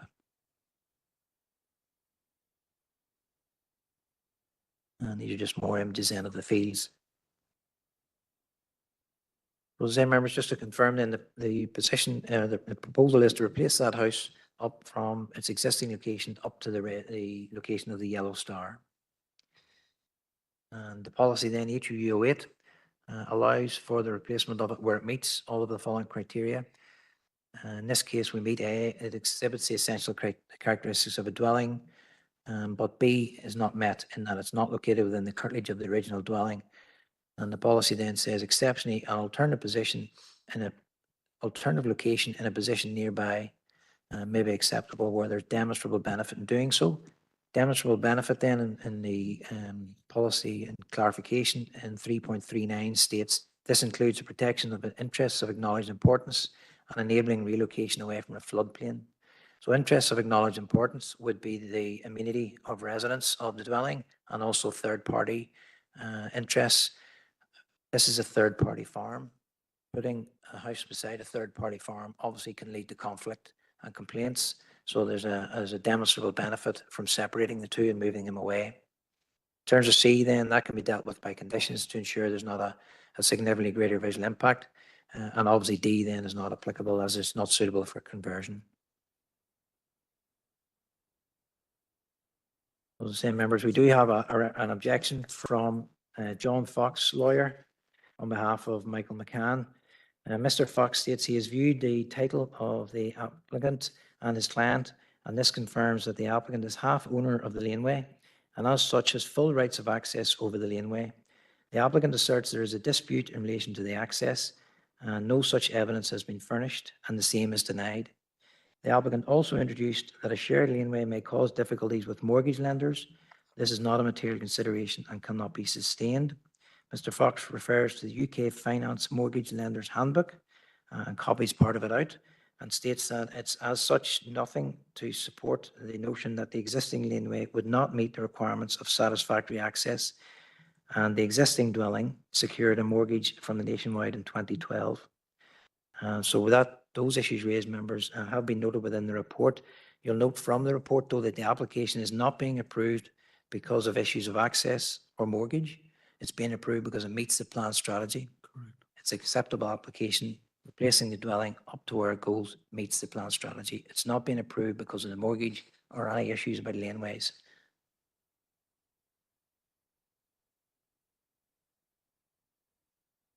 Okay, Darren, are you finished? Yeah. Thank you very much. As you can see, we've got representation from the applicant and the agent. Applicant Colin McCann and the agent Les Ross, and both are on WebEx. I'm just going to say, Les, is Mr. McCann with you or is he somewhere else? Mr. McCann's in the chamber, Chairman. Right. Could you dress forward, Mr. McCann, to speaker number 1 position? That's okay. Just be reminded by the Chief Executive here, there may be some details with regard to confidentiality. If that is so, we will have to go into committee to discuss them and clear the chamber. But we haven't done that yet. Right, Les, if you can choreograph between you and Mr. McCann, you have 10 minutes between the two of you. I'm presuming, Les, you're going to start. Yes. So if you're ready, you can start and the clock will tick. And then if Mr. McCann wants to come in, I'll let him in the chamber. Okay? Way you go. Thank you, Les. Thank you, Chairman. Just to clarify, we're mainly here to answer questions if you have them. I'm going to make a short presentation, Chairman, and Mr. McCann's only going to answer questions. He's not going to present. As you've already heard, the case officer's report provides a lot of information, and it's a well-considered assessment of the case. As I was listening there, I was just thinking, aren't you lucky you have people with great wisdom to pick through these complex cases? There's no dispute in the case that this is a genuine replacement opportunity. And even a quick look at the file will confirm that there are exceptional circumstances in this case. Just for members' interest, the original house was in very good condition, but it was destroyed by a fire. The cause of that fire was not established, but the result is indisputable. My client, who's before you there, he lost his home. He lost his valued possessions, he was left with nowhere to live, and he has suffered considerable hardship as a result of that fire. I note that the objector's letter states that they are vigorously opposed to the proposal. There are two main problems with the location of the existing house. And Chairman, I'm going to tread very carefully with my remarks here. I'm not going to elaborate unless members want to ask specific questions. So I'm just going to touch on this. Firstly, that house is too close to the established farmyard. And that is a source of enormous difficulty because the farming operations and the amenity of the house are not compatible neighbours. Second problem is that there's a long lane and there is an issue of dispute over the use of that lane. Now, your new policy foresees that there may be instances of unusual circumstances, things that don't fit into the normal everyday, and therefore the policy HOU8 includes an exception that an off-site dwelling may be acceptable where there are demonstrable benefits, and Darren has obviously set out very clearly for you.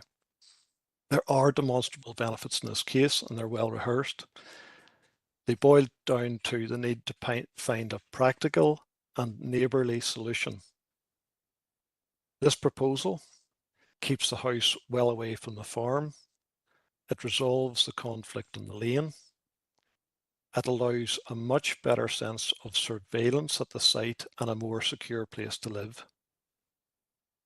It also limits the expense of creating a new lane, creating a very long new lane, and the services, the expense of taking services up a long new lane. As Darren set out, in policy terms, the visual test is highly important, and the replacement policy is designed to protect visual amenity. In this case, the objectives of the policy are met, and the photographs that you've just seen are very useful because the off-site location allows a good sense of integration to be achieved. And it also represents a form of clustering. And as you've heard, that's under your new policy DE05, which is highly relevant. And the new site doesn't compromise anyone's amenity. And I'm thinking particularly of the objectors here. It does not harm third-party amenity. In summary, the complications and difficulties of this case means there are definitely exceptional circumstances. This is a long-running case, but we have arrived at a practical solution that is consistent with policy, consistent with the overriding objectives of your planning policies. Your officers have recommended approval, and I respectfully ask you to approve the application, members. Thank you very much. Thank you very much, Les, for being so succinct. Members, have we any questions for Les or indeed Mr. McCann?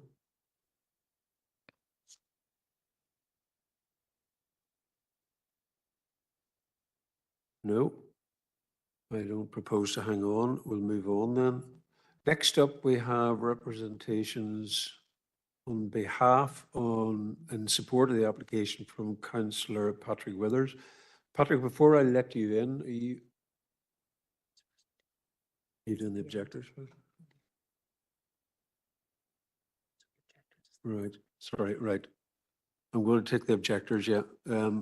I've got the objector, Mr. Michael McCann, and the agent, Ms. Carol Gurley, on WebEx. Just to clarify that, sorry for the upset there in the running order. You have 5 minutes, Carol and Michael, and it's 5 minutes between the two of you. And then we may ask questions or not. If not, we'll move on, okay? Just to clarify, I'm over WebEx, but my client, the objector, is yes. in person. I'd say Mr. McCann, just come in, Mr. Michael McCann, he's sitting at speaker number 4. That's okay. Okay. Yes, Mr. Colin McCann, you can return to your seat. You're no longer required. Thank you. I'll just let that happen before I start the clock ticking.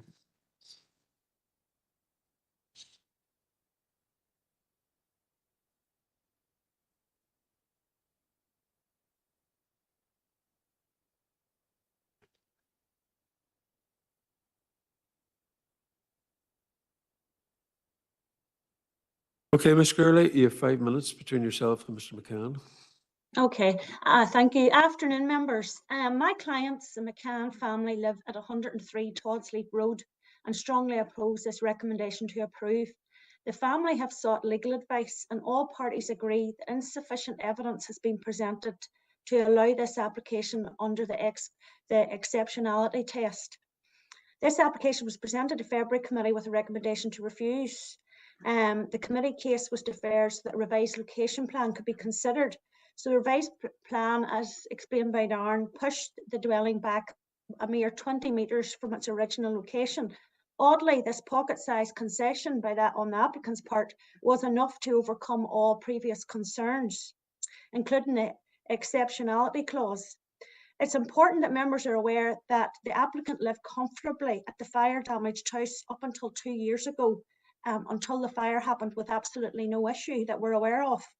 Members are also advised that it is clear from this case that there's a civil dispute between the applicants and my clients, in which the council should not be expected to mediate in. Ownership of the lane, issues with security are not relevant to the assessment of this application, nor are they material planning considerations which would justify relocating the replacement over 250 metres away from where the current house stands. Granted, we appreciate the applicant's desire to build away from his brother's farm complex due to nuisance with noise and smells, etc., but this desire does not justify the absurd distance the site is proposed away from the original dwelling. Darren has argued this afternoon that there are no other options available within the applicant's control which would enable the dwelling to integrate successfully. But we would differ with this. I took out my scaled ruler just now and measured the distance from the existing house to the corners of the field just in front of the existing house. And a house could be positioned in either of those two enclosed corners behind the hedgerow and would be positioned more than 80 metres away from the existing house and from the farm buildings, more than 80 metres, maybe about 100 metres away from the farm buildings. So there are other options available to the applicant. He doesn't need to move it 2 field lengths away. The fundamental requirement of the new replacement policy is that any offsite replacement doesn't have a significantly visual impact in the house it's replacing. The fire damaged dwelling is set back 300 metres from the road and forms part of a group of buildings within a farm complex. It cannot be seen from any public vantage point and crucially has zero impact on the landscape. Relocating the house 250 metres closer to the road, bypassing 2 fields, is without a shadow of a doubt going to result in a greater visual impact, especially when the new lane is constructed and views of the site opened up. This fundamental requirement of the new replacement policy isn't met. The new policy also stipulates that as exception, the replacement dwelling can be located outside the curtilage at a position nearby where there is demonstrable benefit in doing so. For example, if the house occupied a remote location with no water, no electricity, etc., understandably there would be demonstrable benefit to relocate the replacement closer to public services. But the application dwelling positioned as desired will read cumulatively with number 113, number 185, and result in a build-up of development that will cause a detrimental change to rural character and muddy the settlement limit. We don't accept that condition 3 as offered in the committee report, given it is inevitable that levels within the shaded area, the elevated ground that sits in front of the site, will be lowered during construction of the lane, and clear views of the new dwelling will be made available. No good planning reason has been presented to justify departing the site over 200 metres from the original dwelling. There is no clear demonstration of betterment in terms of landscape and visual integration. If anything, the direct opposite will occur. 1 minute to go, Ms. Gurley. Yep, for these reasons, respectfully ask members to vote to overturn the recommendation to reprove, or at the very least defer the application so that the site can be pushed back to the field in front of the existing dwelling. I'm now going to pass you over to my client who just wants to say a few quick words. Thank you. You've less than half a minute, Michael. Thank you very much, Chair, for the chance to speak. And thank you very much to the Council. I am here on behalf of the family to ask the committee in front of you to please side with my council and defer or remove the building back into the same field that the house was in. There is no issue between me and my brother as far as I am concerned. Any issue he has with me, I am not aware of. And please respectfully look after my parents and their home at 113 Tulslap Road and their septic tank, which resides in that field. Thank you very much. Thank you very much. That is just slightly over the time, but there's a bit of leniency. Thank you very much indeed. Members, do we have any questions for Ms. Gurley or Mr. McCann?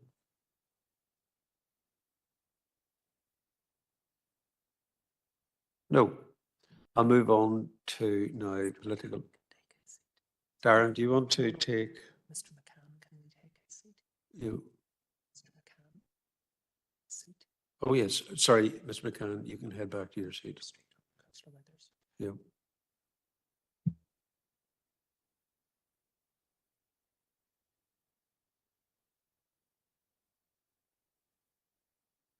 Right, Councillor Patrick Withers, you have 5 minutes actually to make your representations. Patrick?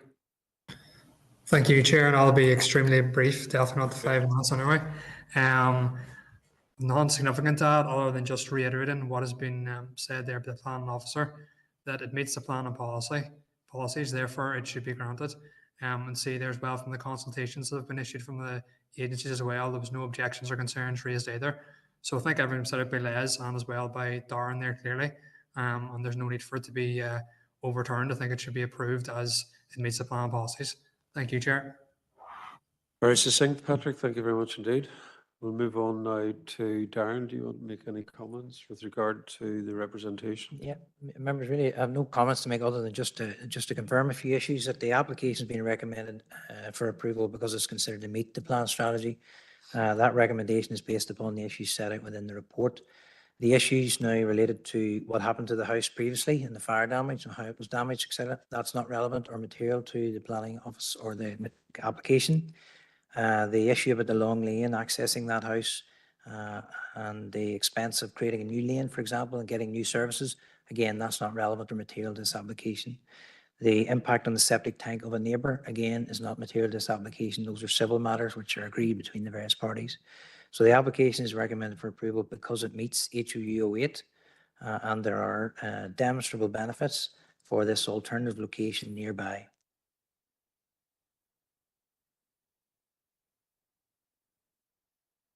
Thank you very much. Any questions?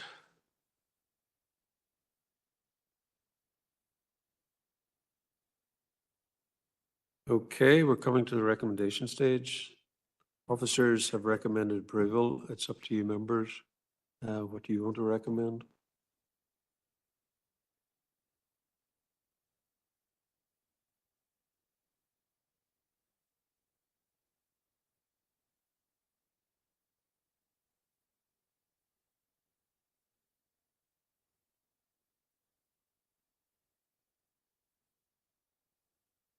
Does anybody need any clarification, further clarification from Darren? Tom, Councillor O'Reilly? Chairman, on the basis of the policy being met as outlined by Darren in this occasion, I'm prepared to propose that we accept the officer's recommendation. For approval? For approval. Thank you very much. Councillor McGrath? I second that. Okay.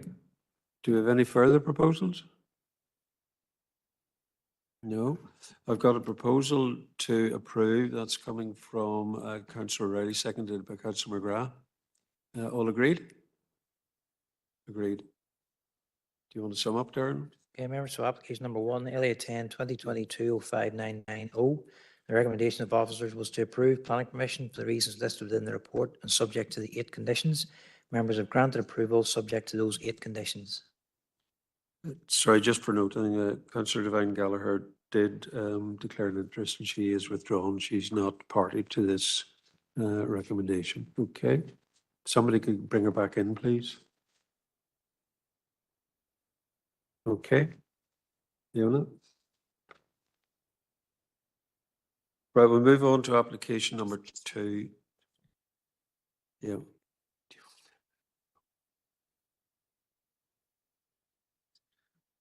Chair, if I could suggest a comfort break at this stage before we. Yeah, I'll take a proposal from Councillor Maguire, a seconder from Councillor Robinson. If you could be back in 10 minutes, please, 4 o'clock. Yep, 4 p.m. Well, adjourn. You're back in, you're back out again, Councillor Devine Gallagher.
We're back from our break and we'll start again. So if you could just start the recording.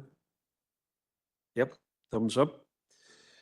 Right, we're going on to application number 2 under item 5, and that's LA 10 bar 2023 bar 1399, an outline for applicant G. McDonald.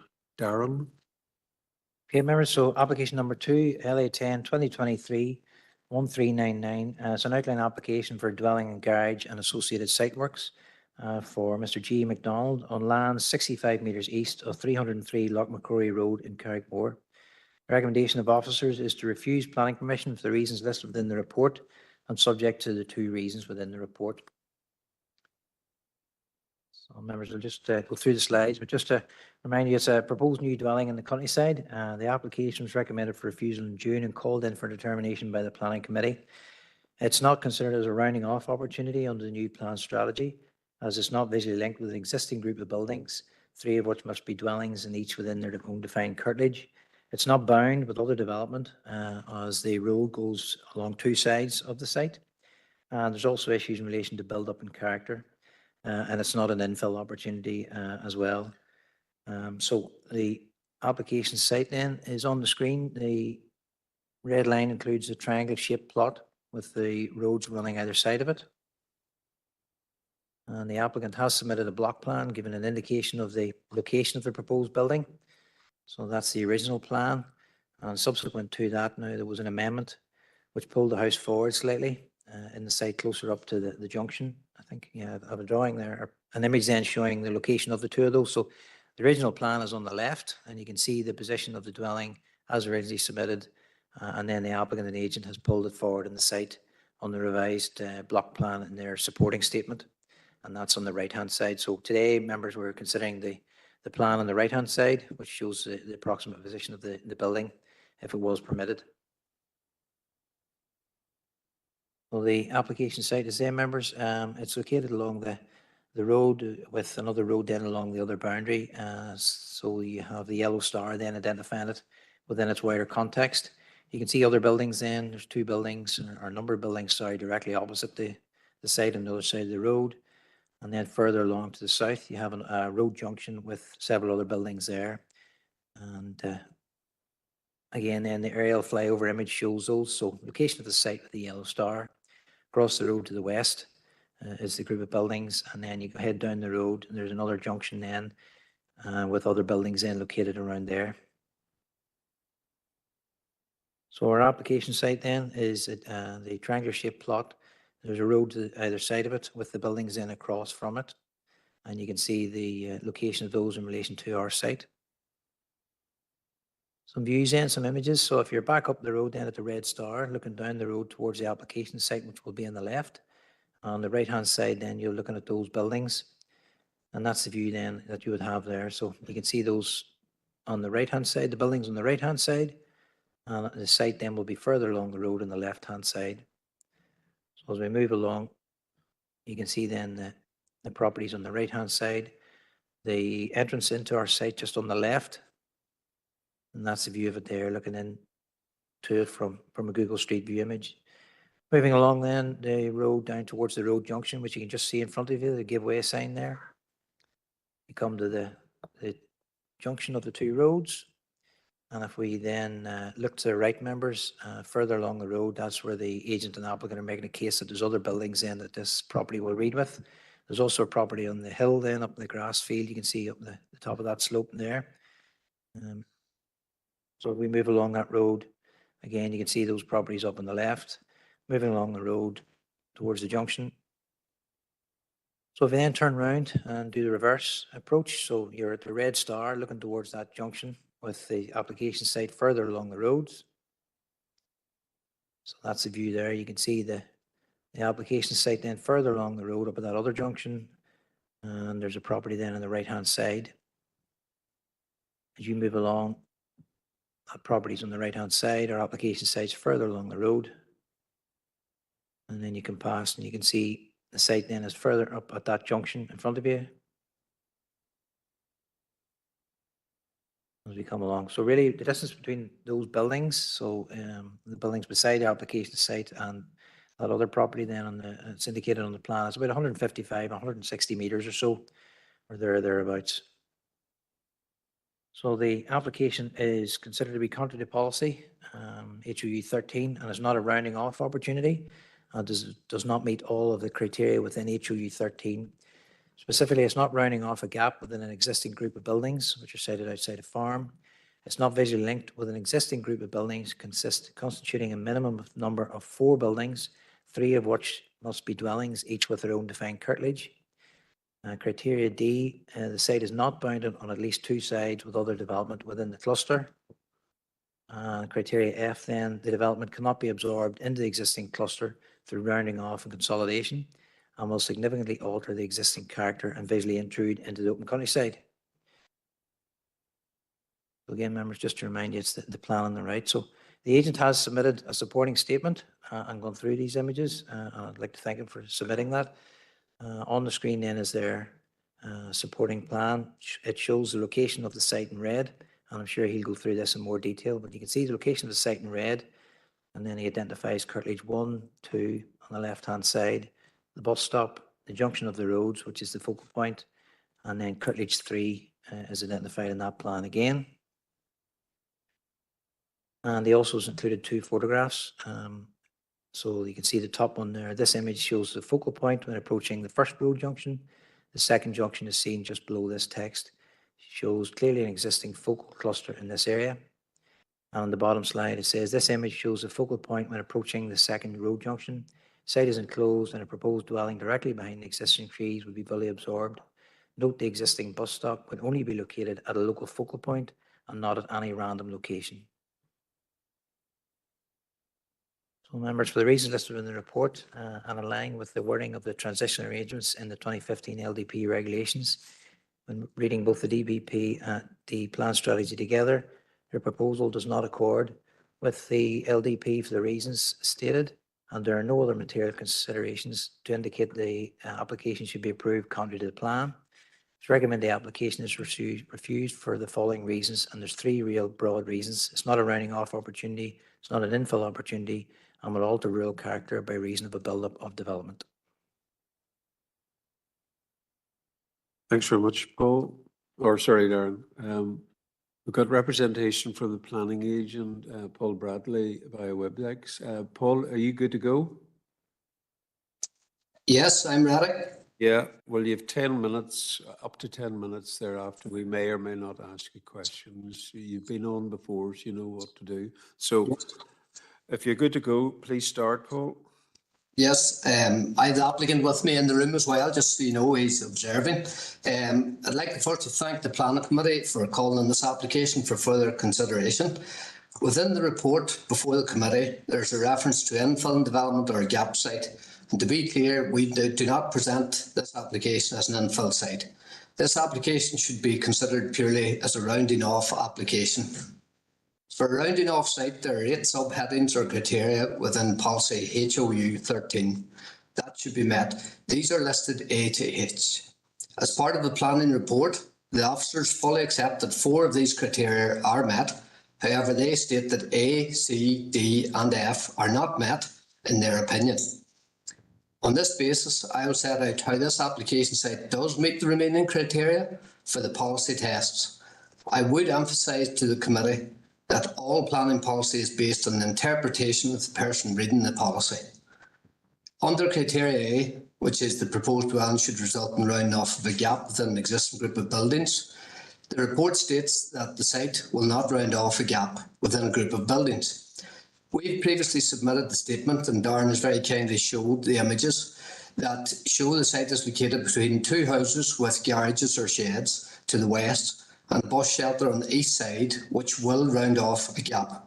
The policy does not state what type of buildings have to create the gap or how many are required to create the gap.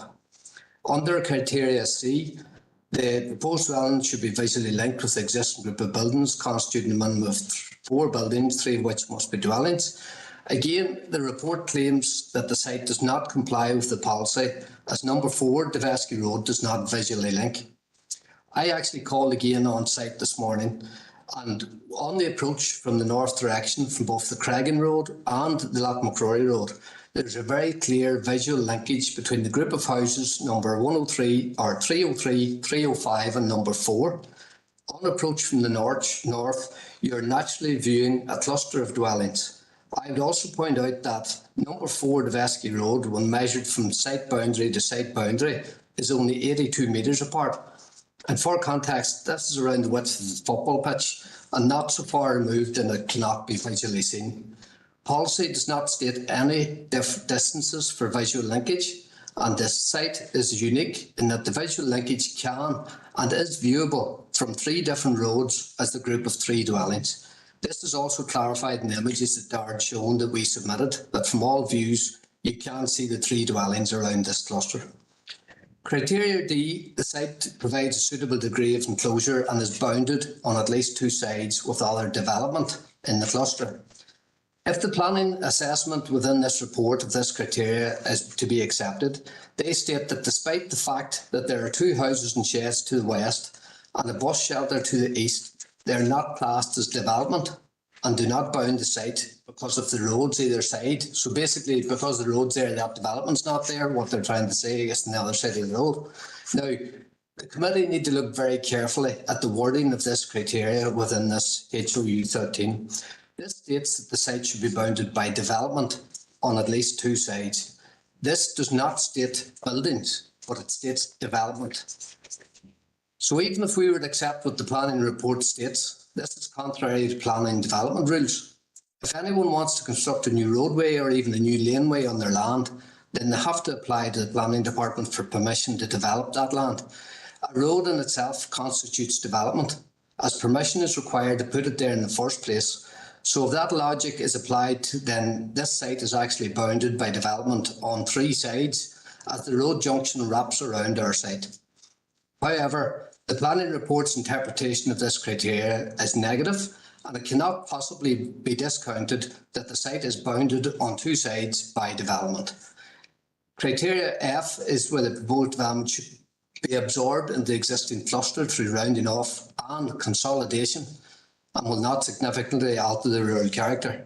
The planning report's justification of this criteria again discounts the existing buildings within its cluster and states that the site does not round off the cluster. Policy does not state how it should be rounded off within the cluster or indeed what makes up this cluster.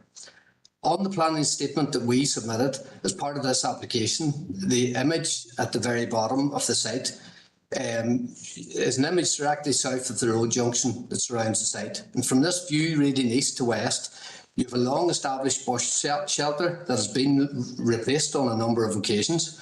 You have the Creggan Road, the site itself, the Lochmacrory Road, and then numbers 303 and 305. And from this view, it is very clear that the proposed site is rounding off and more so consolidating within this existing cluster and is clearly bounded on both sides. I would also like to highlight that the planning report accepts that the site is well screened within its surroundings, and more so, it states that the site is not unduly prominent in the landscape. In other words, a carefully designed, modest dwelling located on this site will fully absorb within this cluster and may not even be seen from most views due to the large mature trees surrounding the site. There was a previous planning history on this site where the applicant has been trying to build a family home here for years to allow him to be close to his elderly father who lives only 300 metres south of this site. As part of the previous applications, it was indicated that this site could receive permission should a more mature screening be provided. This was carried out as can be seen. However, planning policy has since changed and we are now looking at this based on the new planning policy. The site is already fully established with the trees, its own site entrance and hardcore within the site. It naturally forms a site for this cluster. What I would finally emphasise to the committee is that there are now very few opportunities for a rural dweller to gain planning permission in the rural countryside. The new local development plan does nothing to improve these opportunities. Where there is a possibility that a local family can build a new home, then the planning department and indeed this committee should look at the policy with a positive approach rather than a negative approach.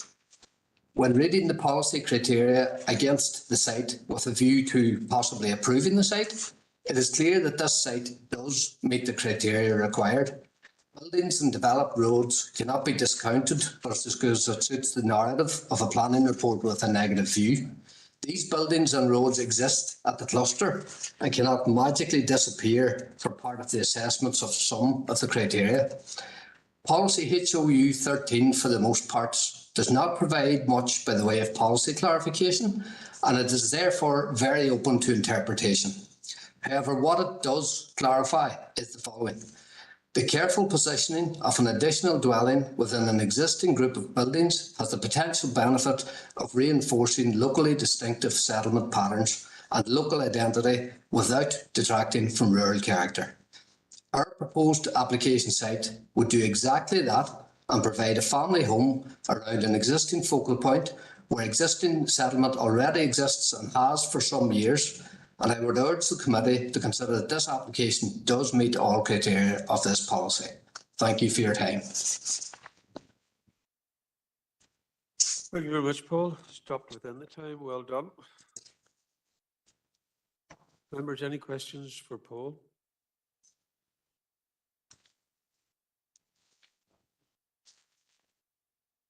No, that's okay. We'll move on. Darren, do you have any comments to make? Just a few members. First of all, I wouldn't agree with the agent's comment that the new plan strategy does nothing to improve opportunities to develop houses in the country. We are seeing that the opposite is applying, so I wouldn't agree with that. In terms of the history on the site, yes, there were 2 applications previously on that site that weren't successful. The reasons for refusal included lack of integration, and the site now has integrated, so the trees and all have grown up. Also, there was a second reason for refusal relating to the build-up and the change in rural character, which is relevant to today's application. So just to bear that in mind. In terms of the policy tests for HOU 13 and rounding off, the view of officers, and from the slides, hopefully I've demonstrated that, is that there's not a cluster here, that the buildings in the area are well separated. There's a significant distance between the buildings. Although the gardens might be a bit closer, the buildings are the key things here that we're looking at. The clarification does say the careful positioning of an additional dwelling within an existing group of buildings. So it's that siting within the group of buildings that's key, and it is important. And given the distance between the buildings, there's clearly not a group here or a cluster. That issue about bound, I don't agree with the comments of the agent at all. I'm sorry.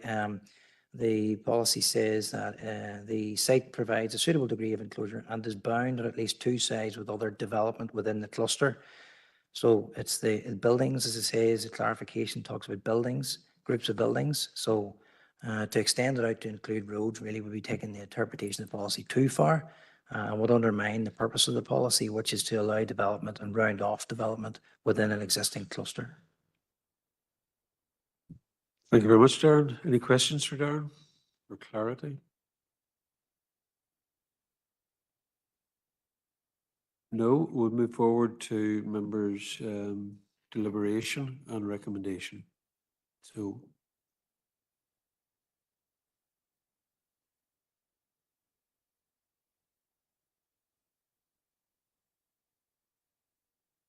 Councillor Campbell, Glenn.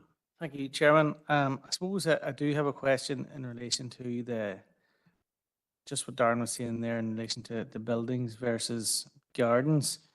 Point 1C of the policy says that it refers to minimum of 4 buildings, 3 of which must be dwellings, each with their own defined curtilage. So the curtilage is clearly important to the policy, but Darren's saying that the gardens, that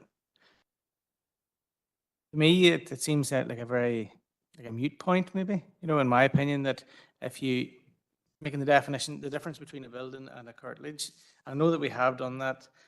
We've moved from, I suppose, recognizing a standalone garage as being part of a curtilage. So the curtilage and around the building seems important to me. Just a clarity on that, That's okay. Darren? Yeah, certainly the curtilages are important. And the policy does go into that. That bit that they're talking about there, where they have to have their own defined curtilages, is to ensure there's 3 dwellings with their own defined curtilages. So that's that specific point is why that's in there. In terms of the clarification, it does give you a broader assistance just in what the policy is designed to do and why it's written the way it's written. And as I say, it's to allow the positioning of another dwelling within an existing group of buildings. So it's that group of buildings is the key test here. Have you a group of buildings and you could put another house into it and it fit in respect to the rural character of the area. In this case here, say if we go back just to that slide there, really, you know, that's the group of buildings really is the buildings to the left of the site. And then that one on down the road. The gardens are closer, yes, but when you're driving along the road, it's the group of buildings the policy clarification does refer to. The policy itself then is rounding off the buildings, you know, so that would be a different interpretation, I'll be honest, from what I see the policy was written for, and in terms of the independent examination and all that discussion and evidence that came forward at that time, you'd be taking a different approach to that policy. The garden seems to, in your opinion, does the garden extend quite, you know, a fair bit closer than the end of the Oh, arrow? yeah. Like I think the age is at 80 meters. You know, there's no doubt the garden from that property does run down to the junction there, and there's no issue. As I Yeah. say, but the policy is not in filling gaps between gardens. It's in filling gaps between buildings. And if I go back to that one, maybe, you know, that's the property on the right. You can see their garden comes down. That's their hedge at the road.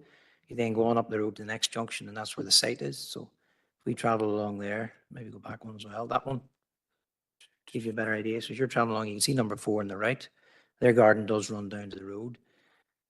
But there's a large break there where there's no buildings between the gable of that house and, you know, the road. So you have a visual break there. There's no buildings there. And then you go along the road. And you have a green field either side of the properties on the other side of the road. And our site then is further on up on the left. As I say, it's the gap between the buildings is what the policy clarification and the policy refers to. Yeah. Okay, thank you, Chair. That's okay, thanks, Glenn. Any further questions for clarity? Councillor O'Reilly, Tom? Could Darren just sort of maybe clarify that a little bit there around building versus road? You need planning permission to put the road in, so then by definition that's development.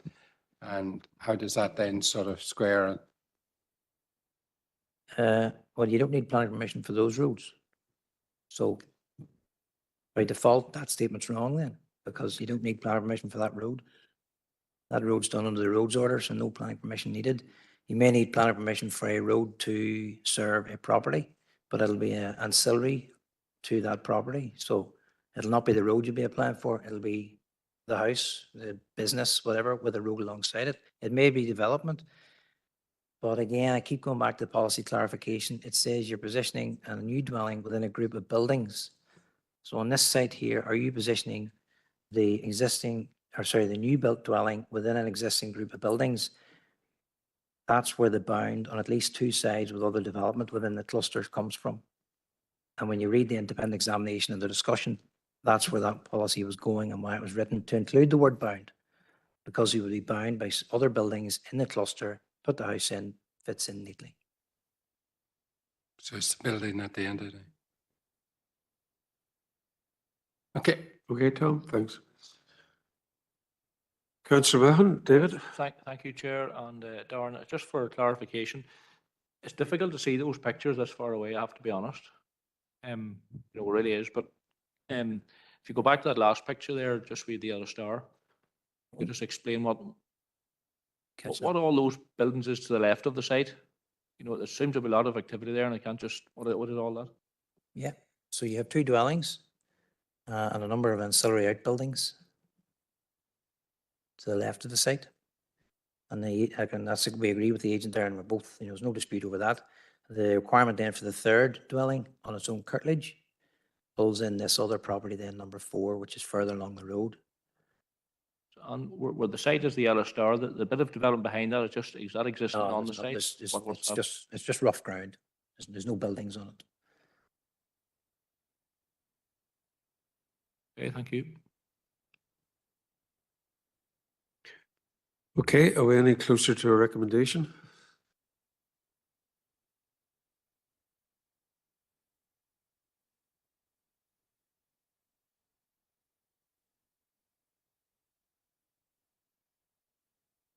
Councillor McGrath. Bernard? No, it's just through the chair. Paul's his communication with Darren, you know, maybe would there be any, he seems very passionate, you know, is there any maybe a chance that he's could meet up again? Would that be possible? You know, he seemed to be very forthcoming with his remarks, you know, regarding his situation, you know, but Sorry, Councillor, could you just clarify what's the query? could you, is there any Are you chance looking for a deferral, Bernard? Is that what you yeah. said? Right. Yeah. Members, I'll be honest, there's nothing really further. The agent has put in an excellent supporting statement, and that's that slide on the screen. And he has included 2 photographs, which are on the screen as well, members. You know, he has gone through the policy in that, and he has also spoken today. I really think there's no point deferring. It's really his decision time would be the suggested route here, members. I don't see any other policy assisting the applicant.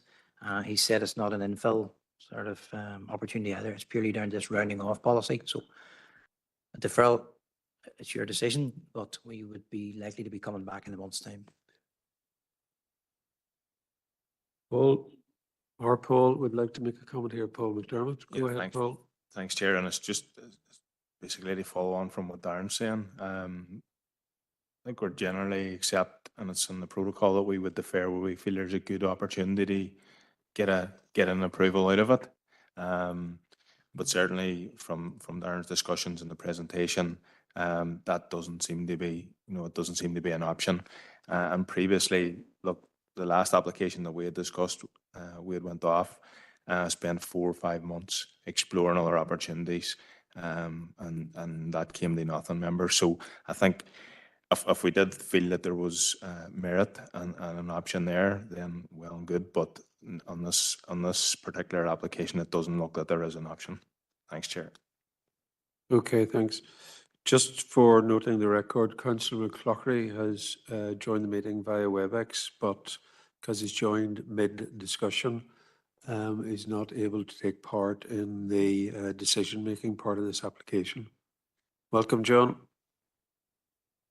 That said, yep. That said, we still need to come towards a recommendation, members.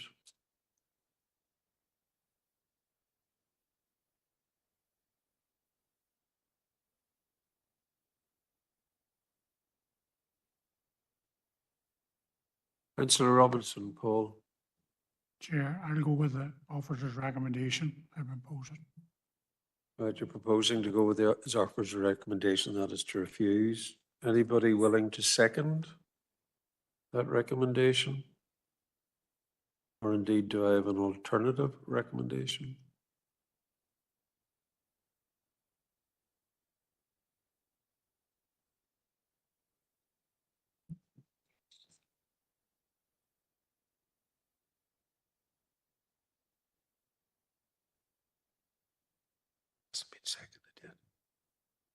I have a proposal to go with the officer's recommendation from Councillor Robinson to refuse. Do I have anyone to second that, or do I have an alternative recommendation? Councillor Campbell Glenn. Chairman, I suppose that in the agent in his remarks, Paul Bradley had mentioned that it was his view that there was, you know, I suppose more of a cluster taken in that bottom house as we looked at it on the screen, and that he visited the site. But we haven't had that opportunity. You know, I suppose I'd make that suggestion that we could go for a site visit if members felt that it would present an opportunity to see on the ground, you know.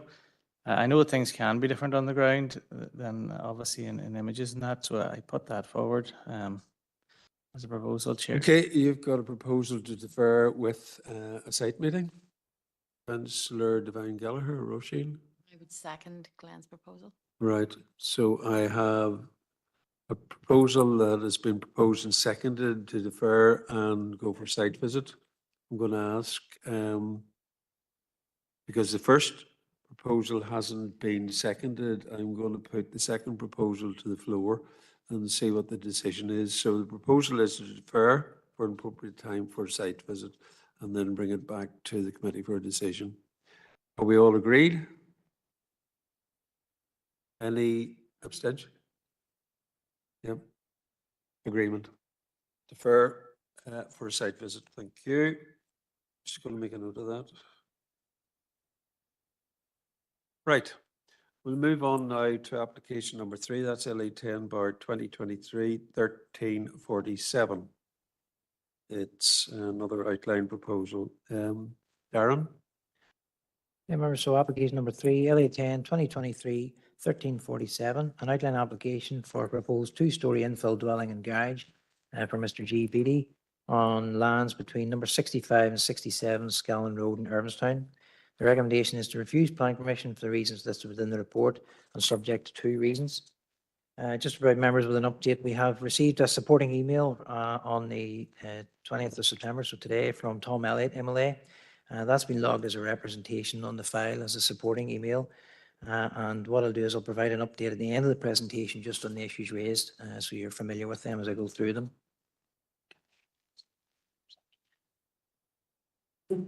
So the application site then is on the screen. You can see the red line then is the proposed site in the center of the slide with additional lands within the control of the applicant in blue. There are a number of buildings shown in the plan along the Scallon Road. The application is accompanied by a plan showing the existing buildings or a reference to the buildings along the site. So I'll just go through those. So our application site is the yellow star. This is over on the right-hand side beside number 67. I don't know whether that can be made bigger on the screen, if possible, is it? Just to see members are straining. My screen's all Is that right. better? Does that assist? So the yellow star then, members, is the proposed site. And you can see then if we start on the left-hand side of the slide image, you can see number 1, 2, 3, 4, and 5. So the agent has made the case that there's appropriate number 1, appropriate number 2. Number 3 then is number 59, which is the old corn mill. Number 4 then is number 65. You then have our application site. You then have the reference under point 5 to number 67. And then you have on the end number 69. So just going on to an aerial image then to let you see the location of the site and the surrounding environment. Our application site is the yellow star, and you can see it beside the existing property on the right-hand side, which is the new built house. So to the right of that new built house, you can see a green field. So there's the building that's referenced in that previous plan, there's nothing there. Heading left from the yellow star, you can see the green sort of wooded area. Within that, there is approval for a new dwelling which hasn't been built. There's a mobile home on the site, but it's very difficult to see. As you go along then, heading left, you can see 2 buildings. One of them is sitting immediately beside the road with a large garden around it. And the other one then in at the back of it is like an H-shaped building, and that's the old corn mill. Oh, there you go. Sorry, I had them circled for you. So you can see 57, the old corn mill at 59, and number 67. So that's the buildings that are on the ground. And as I say, members, when the policy is being considered, HUU 13, it's the additional dwelling within an existing group of buildings. So it's buildings on the ground that we have to consider and look at. There may be approvals for other buildings, but they may never be built, for example. So it's the existing buildings on the ground that are important. So if you just go back then, so number 67, if you see the yellow star, number 67, if you stand on the road and looking at number 67, that's it there, just an image of it. It's 2 photographs snipped together, members, just because it's a very wide panorama. So you have number 67 on the left, and the fence then runs down. You can see the for sale sign there. That's just the access in to that property. Our application site then, past the for sale sign, there's another entrance, and that's where the entrance into our site is. You can see the mature hedge then along that boundary on the far end of the application site. And really the case being made is whether this site is an infill or rounding off for an infill opportunity within those existing buildings. And you can see the landscaping along the hedge screens the site well as you're traveling along the road, so you can't actually see any other buildings other than this property, and there's a group of farm buildings across the road. So if we start to move down the road, you can see that's our application site on the left-hand side, and then the trees along the common boundary. So just in terms of some images here, members, if we start away on the left-hand side of the slide again, so the yellow star and the red arrow is indicating that's really the start of the buildings along this road, or the built form, the built fabric. If you're standing at the yellow star looking on the right-hand side of the road, that's into the existing site, so there's no building there. So if you then move along the road slightly, you can see then there's two properties, there's houses either side of the road. And that's those, so you have 48 on the left and 57 on the right. So if we continue along the road, so you're heading back up where that Jeep is, you're heading back up the road towards the application site. You have number 57 on the right-hand side, and you can see then the trees and bushes all around that. You'll note, members, that you can't see the corn mill in behind that number 57, even though it is there. So as if you're standing at that property, looking up the road, the corn mill is in behind that house. And it's accessed then on the right-hand side down the laneway at that bin, which is down there. So you can't actually see the corn mill from the public road. You'll note then, members, just looking up the road, again, where that Jeep is, that's heading towards the location of the application site. And you can see the hedges and trees and established landscaping all along that road. So this is us just moving back up the road towards the application site.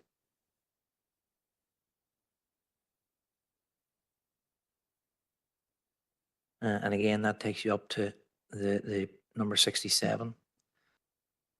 Beyond that new house, there's approval for a dwelling at number 67. Sorry, if I go back there, so that, members, you see the car that's parked down at the road, that boundary hedge, just on the other side of that boundary hedge, there is approval for a new dwelling, which is in there. But as you can see, there's no building there. So again, members, the slide that's been submitted in support of the application does refer to a lot of development, potential development. We have to look at the existing group of buildings on the ground, and what you really have is number 57 there at number 2. You'd have number 59, which is the old corn mill, and there's nothing at site 4, which is number 65, and then you have the building at number 67, which is the new house. Number 69 again has not been built. The agent has provided what he calls a simple sketch indicating a visual connection of the properties. And again, this is what it could look like if you're standing at some considerable distance away looking at that frontage. However, you do not see that and will not see that as a frontage along that road due to the existing landscaping and screening that's there. So again, members, we have 67, the corn mill, and 57. So under HOU 13, rounding off and infilling will be permitted, so it's permissive policy where it meets the 3 tests. In this case here, remember, you don't have a line of buildings that you can see on the ground. The policy is not an aerial image, and it's really as you see, what you see driving along the road. And you can clearly see from the images, you may see number 67 and you may see number 57, but the old corn mill, number 59, you don't even know it's there. So you only really have 2 buildings along the public road. And for the reasons listed within the report and in line with the wording of the transition arrangements in the 2015 LDP regulations, when reading both the DDP and the plan strategy together, the proposal does not accord with the LDP for the reasons listed, and there are no other material considerations to indicate that it should be approved contrary to the LDP. So there's really 2 reasons for refusal, members. It's not a rounding off opportunity and it's not an infill opportunity.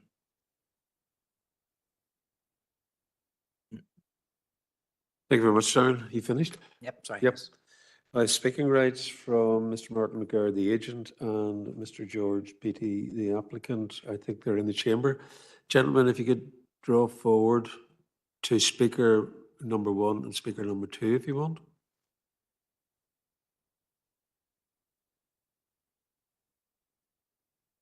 If you've been listening attentively to the procedure before, you know you have 10 minutes, up to a maximum of 10 minutes between the 2 of you. Either or can choose to speak. If you're going to choose to speak, yeah, that's okay, George. Martin, it's down to you. If you could just introduce yourself. At the end of that, the committee may or may not put questions to you. Okay? Yep. That said, are you happy to start, Martin? Yep, I'm going to make you live and you can start by introducing yourself, please. Okay.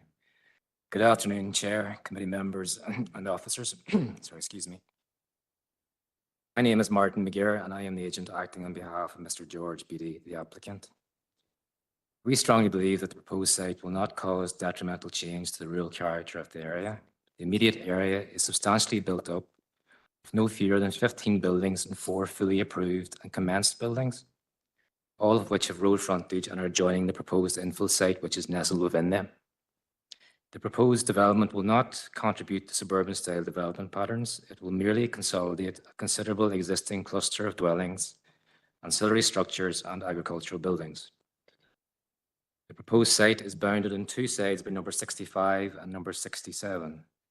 Number 67 is a recently constructed dwelling house with a well-defined curtilage.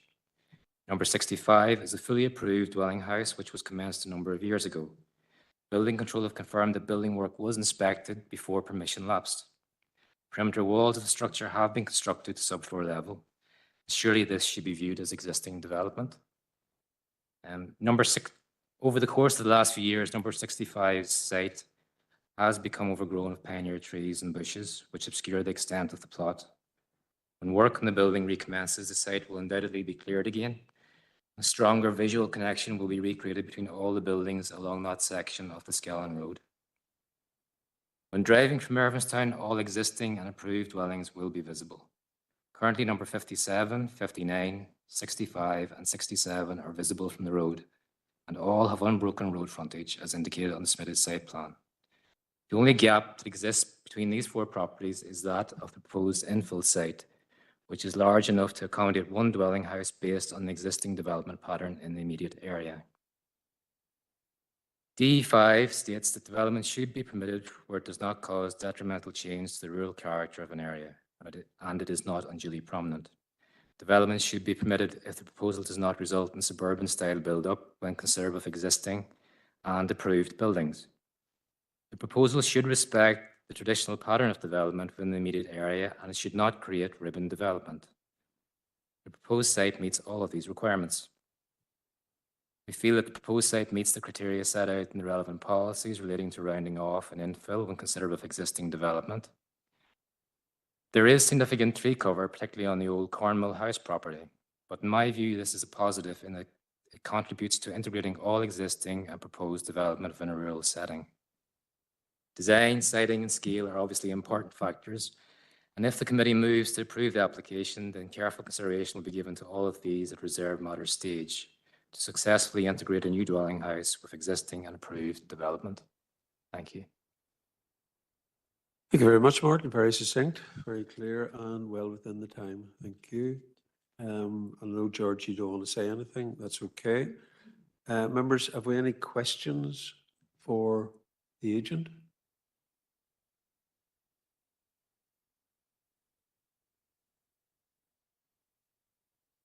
Don't see any questions coming forward. Oh, right, Councillor Mahon. David?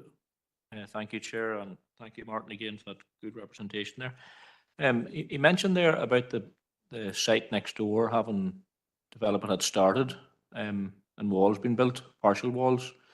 Is that correct, or is that consideration? Could we thrash that out just a wee bit? Or maybe we could. I'll ask whether Martin can answer that. If not, that'll be a question that we'll direct towards Darren. Martin? All building control and check to see if work did commence before the plan permission lapsed, and they confirmed that it did. Inspections were carried out by building control for the foundations and subfloors up to subfloor level. So yeah, that's on site. Yeah. Okay, thank you. Any further questions?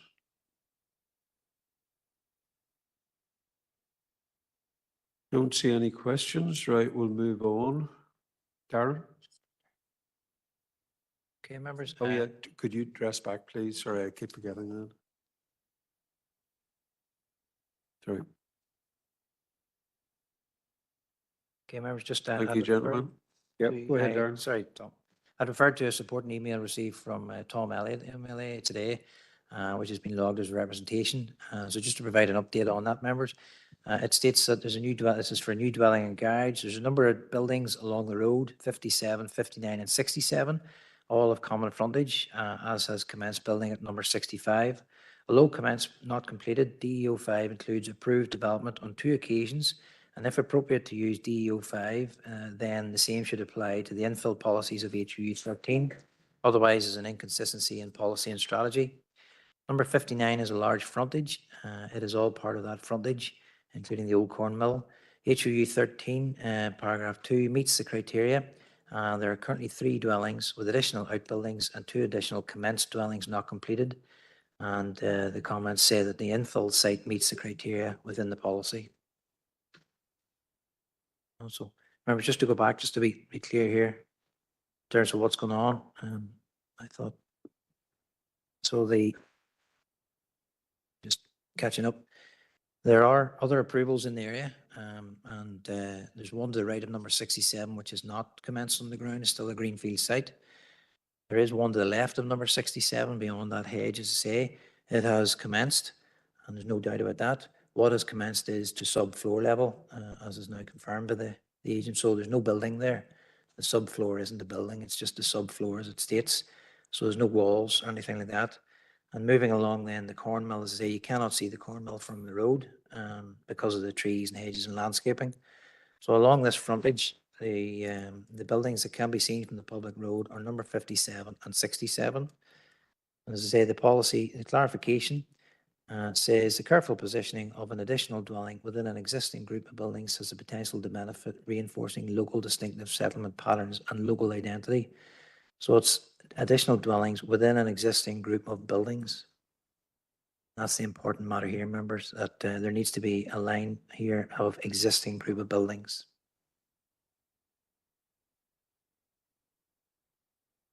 Councillor Maguire. Carly, just a question for Darren there. The corn mill, Darren, whereas it's not visible from the road due to the landscaping in the area, the lane does come down onto the road there, and I presume what is part of the site comes down to the road. Could we describe that as the curtilage on the road? You don't need to worry about curtilage on the road anymore. You don't need to worry about curtilage on the road anymore. That common frontage issue, which the curtilage coming to the road was important, has gone now, thankfully, with the new plan. The new plan really is written that you are rounding off and infilling buildings. So buildings set back from the road, such as this, can fall into that category. And you can approve then an infill opportunity or rounding off opportunity where the house is set back. So you don't need to garden to the road anymore. So it doesn't really matter. What is important though is there a line of buildings that you can see from the road that you're filling the gap in? And on this side here, you can't see a line of buildings. All you can see is 2 of them. Number 57 and 67. You don't see a line of buildings, so it's very difficult to then fill in the gaps because you don't see any gaps. There are no gaps. On that point, Chair, when we have a mature landscape like this with the trees well grown up, which mean we can't see the building within planning, is that building still on the road, or is it just because the trees have grown it's no longer visible? Is it that it's physically on the site that we take into consideration, or the fact that we can't just see it because of the mature trees? Because obviously if somebody decides to take the trees down, is the building then visible, and then does it become? Yeah, that's an argument that has been presented before. If they go out and clear the site, then you'll see it with them all. Again, members, it's the policy is written and the clarifications there to assist members. It says that you have an existing group of buildings. So the decision for you today, members, is on whether there is an existing group of buildings along that edge, along that road, so a line of buildings along the road, and you're infilling a gap between those buildings. In this particular case here, they are well landscaped, they are well screened. So you're correct. You don't see them at the moment, but if you were to go and rip them all out, you would see them. That's a decision for members, really, when you're interpreting the policy to give cognizance and decide on. So just again to tease out again the policy as we have now. So the number 57, the corn mill, and then number 67 are 3 buildings. Yes. And, yes, and they fit with the policy as the new LDP policy, yeah. Yeah, with their own defined curtilage, yes. The question is then whether they're a line of buildings, and is this a suitable gap, a small gap within a line of buildings? And so that's essentially what you're deciding today. Sorry, just to clarify that, because it's an interesting point under the new policy, Councillor Maguire. I think we should call our legal representative in, Philip Kingston, just to clarify the actual interpretation of HOU 13. Philip, are you online there? Yeah, I'm online, Chair, but I don't actually have a copy of policy HOU 13 open in front of me at the moment. But, you know, I think Darren's articulated the whole matter fairly well. You've got the decision to decide whether or not it's a line of buildings, and you no longer need to consider that. But you no longer need to consider that position about common frontage, that position about the curtilage coming down onto the road. I think it's now into that realms of planning judgment for you, members. Yeah, I think possibly just to elaborate slightly on Councillor Maguire's behalf, I think possibly the question is asking, when is a building not a building? Yeah, is it here or is it not here? So I'll ask Paul to come in at this stage, thanks. Chair, look, I suppose the only point that I was going to make, members, was what we assess applications as they're presented and what's on the ground. Going back to a point Councillor Mann had raised earlier, so we're assessing and looking at this application as a vegetated area, not what it might be if all the trees were cut down and then you could see the building. At present, that building is not viewable because of the vegetated trees, and that's how we have to assess the application. Thanks, Chair. Thank you for that further clarity. I've got Councillor, before I let Councillor Mahon in, I've got Councillor McClockery on WebEx. So, John. You're mute, John. Sorry, thank you, Chair. There you go. I'll get back into the role of things here. I think Tommy has covered a lot of what I was going to ask. If we take the view that if there was no trees there and we can see the buildings, then the site at 65 would be irrelevant, because that would be one of two sites in the infill gap, and that would be my final point of clarity. If we took that view, that site would be irrelevant. It wouldn't have any impact at all. Okay, that's all you want to say is a comment, right? If you could take your hand down, please. Councillor Mahon, David. Thank you, Chair. And again, it's on the same vein as Councillor Maguire had mentioned. The time of it, when was this picture taken? Because, you know, obviously it was in my area, and I can remember seeing the corn mill when they were going past. So I'm just wondering, is it a time, you know, that the trees are in bloom, and that I can remember seeing the corn mill, you know, going past? That's okay. I'll ask Darren for clarity. I was past it this morning, and if I could see it, I would have taken a photograph of it, Councillor, to be honest. Maybe in the winter time might be different, but certainly when I was past it this morning, those images there are a true reflection of what's on the ground. You know, so if you were going past in December and you can see it, and you can't see it now because it's green, you know, that's a sort of a grey issue to me. Really, the building is there, everybody agrees it's there, and it's a line of buildings. You know, if it's the summertime and you can't see it, you know, I don't think that's really maybe a point that could be used. That's okay. We're talking these points out. Are you finished? Yeah. Yeah, thanks. Councillor O'Reilly, Tom. Chair, I'm prepared to make the proposal that we do go against the officer's recommendation on the basis that there is 3 buildings there, and that they constitute the 3 buildings with the curtilage to the road, and that this is an addition into that. As Darren says, the buildings that may or may not be built can be an addition one way or the other, but they're not there now. But there is 3 buildings there. You've got a proposal. I may need further clarity from you in regard to just drawing that out a bit, but Darren? No, I think, to be honest, if the councillor says he considers there's 3 buildings, etc., you know, the only thing missing really from the policy test is, do they appear as a line of 3 buildings? And if the member thinks they do, then you meet the policy test. If you don't, then you're contrary to the policy. So I want to comment on whether you consider they appear as a line of buildings. Tom?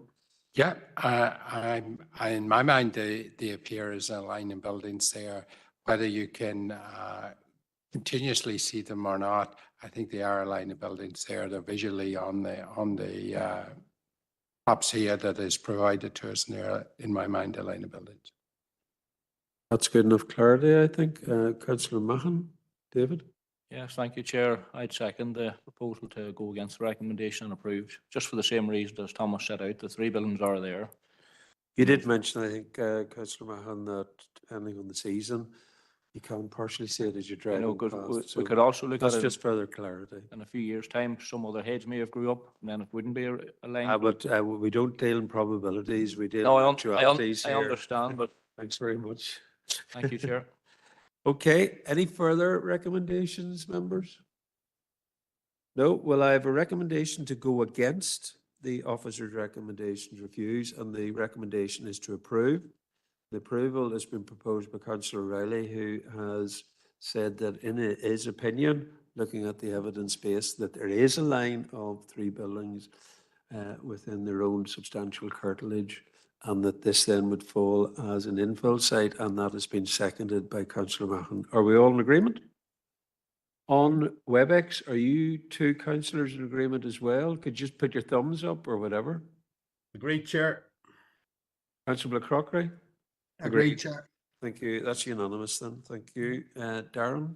Okay, so paper number 3, application number 3, LA 10 2023 13470. Recommendation of officers was to refuse planning permission for the reasons listed in the report and subject to 2 reasons.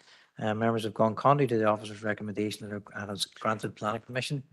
If I could suggest that the authority to attach conditions is delegated back to officers, just to agree those, it'll be standard conditions with a house quite similar to the one next door, I'd say, you know, with landscaping and roads, access, etc. Are the proposer and seconder happy with that?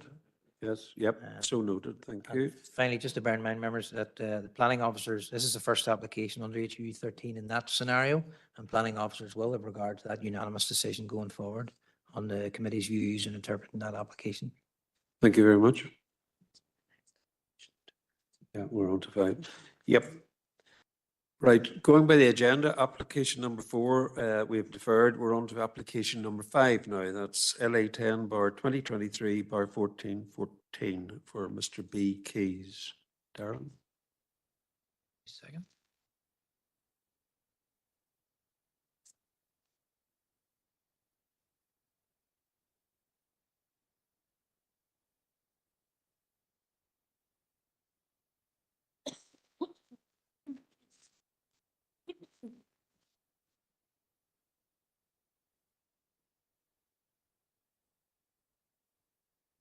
Okay, members, so application number 5 then is LA 10 2023 1414.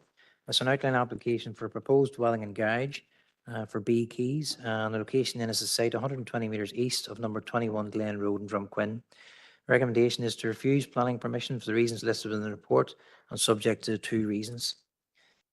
Just to advise members, we have received a supporting drawing from the agent yesterday, and that drawing is included within the presentation. Seeks to make the case that the site meets paragraph 1 of the policy HU 13 as a rounding off opportunity. However, for the reasons listed within the report already and the refusal reason, planners do not agree with the information presented, and it doesn't change the recommendation or the view. So the application site then, members, is on the screen. You can see it's the red line with additional lands in the control of the applicant in blue. The site itself is the yellow star. It's an application for a new dwelling in the countryside. It's recommended for refusal by planners and called in August. And as I say, initially it was an application for an infill opportunity, but the agent has now provided additional supporting information seeking to demonstrate that it's a rounding off opportunity. So I'll take you through some of the details. So the site is the yellow star. And you can see either side of the property, or the site, sorry, on the field then there are 2 properties, number 21 and number 19. And there's another property then you can see way over on the right-hand side further along the road. So in terms of paragraph 2 and in terms of an infill opportunity, the proposal is contrary to HU 13 and is not sustainable development, as the proposed site is not within an otherwise substantial and continuously built up frontage of at least 3 buildings with their own defined curtilage. You do have number 21, which is in its own curtilage, and you have number 19, which is in its own curtilage. But again, there's no other 3rd building with its own curtilage along either side of the road. The other property then over at Drumscragh Road is on a separate road and not linked to these two properties or the application site. The agency initially applied for an infill opportunity and submitted supporting evidence. I'll just pull that through into the presentation and to set out all the information. So application site then is a red line, you have blue to the left, and you have number 21 in green, you have number 19 in blue, and then you have another property in the red area, remember it's the right hand side, and I'll come on to that in a second. So if we're standing at the site frontage looking into the site, that's the view then of the application site. And you can see the field then runs over to the left-hand side to number 21. Move on down the road and you're looking then in at number 21. So you're standing at the frontage, looking at 21. That's the view into number 21 on the screen. Again, then just moving back up the road towards number 19. If you're standing on the road looking in at number 19, that's the view then of number 19. And you can see then the boundary along the edge of the road and the trees that exist along there. So the site photo 4, as it's labelled in this plan, you can see it's looking in at the red area, which is identified on this drawing as property 3. It's hard to make out, but within the red outline it says property number 3 and there's a rectangle. And that's a view looking in at that building sitting on the edge of the road. So that building, members, does not have planning permission and is unauthorised and is a subject of a council enforcement investigation. So in consideration of the application today, members, I don't think we can give any weight to it in the absence of any planning approval for it. So it's, as I say, you really only have number 21 and you have number 19 along the public road. So lack of 3 buildings, each with their own defined curtilage along the edge of the road. We'll say yesterday the agent submitted an additional supporting statement, including a new drawing and 4 photographs or 5 photographs. And I've included that on the screen. So I'll just go through that, members, to ensure you're fully informed. So our site's over on the left-hand side. You can see the red line and the additional lands in blue. And then you have the green and blue properties either side of it, with the red being the unauthorised house, or the unauthorised building, sorry. The slide then shows additional buildings. They have been coloured grey on the slide and on the image. Just working your way through the applicant's site photos. So we're down at the bottom on the left. You can see site photograph 1 looking in towards the application site. So again, you can see site photo 1 there is looking into the application site, and then the unauthorised building beside it. It's annotated that there's a farmyard to the rear, and that's on the Drumscragh Road. Site photo 2, if you just go back, so site photo 2 then, members. You're up on that other road and you're standing there looking back towards the application site. And as I say, at site photo 2, you can see there number 76, the unauthorised building, which is labelled as a gym. And you have the dwelling number 17, the garage number 17 and number 21. Again, then, members, you have 2 other photographs. So you have site photo 3, which is looking towards the unauthorised building, and site photo 4, which is looking in the opposite direction. So you can see site photo 3 then at the top shows the unauthorised building and the other house then at Drumscragh Road. And then site photo 4 shows the unauthorised building on the right, looking over towards the agricultural buildings on the left. And the final photo then is site photo 5, which is at the T-junction, looking towards the farmyard and buildings. And that's the final image. So members, say the recommendation is to refuse planning permission as the application is currently HUE 13, and both paragraph 1 and paragraph 2 of the policy. So I'll not go through those, they're included in your report. Just in relation to rounding off, members, the rounding off policy is clearly written that the development of a new dwelling as a rounding off opportunity will be permitted where all the criteria are met. So this is a policy allowing a new dwelling. That's a single dwelling. The infill policy allows for 2 dwellings because it specifically says 2 dwellings. Infill says 2 dwellings, rounding off is 1 dwelling. A critical part of the policy criteria is H, that the proposed development will not result in any further development opportunities.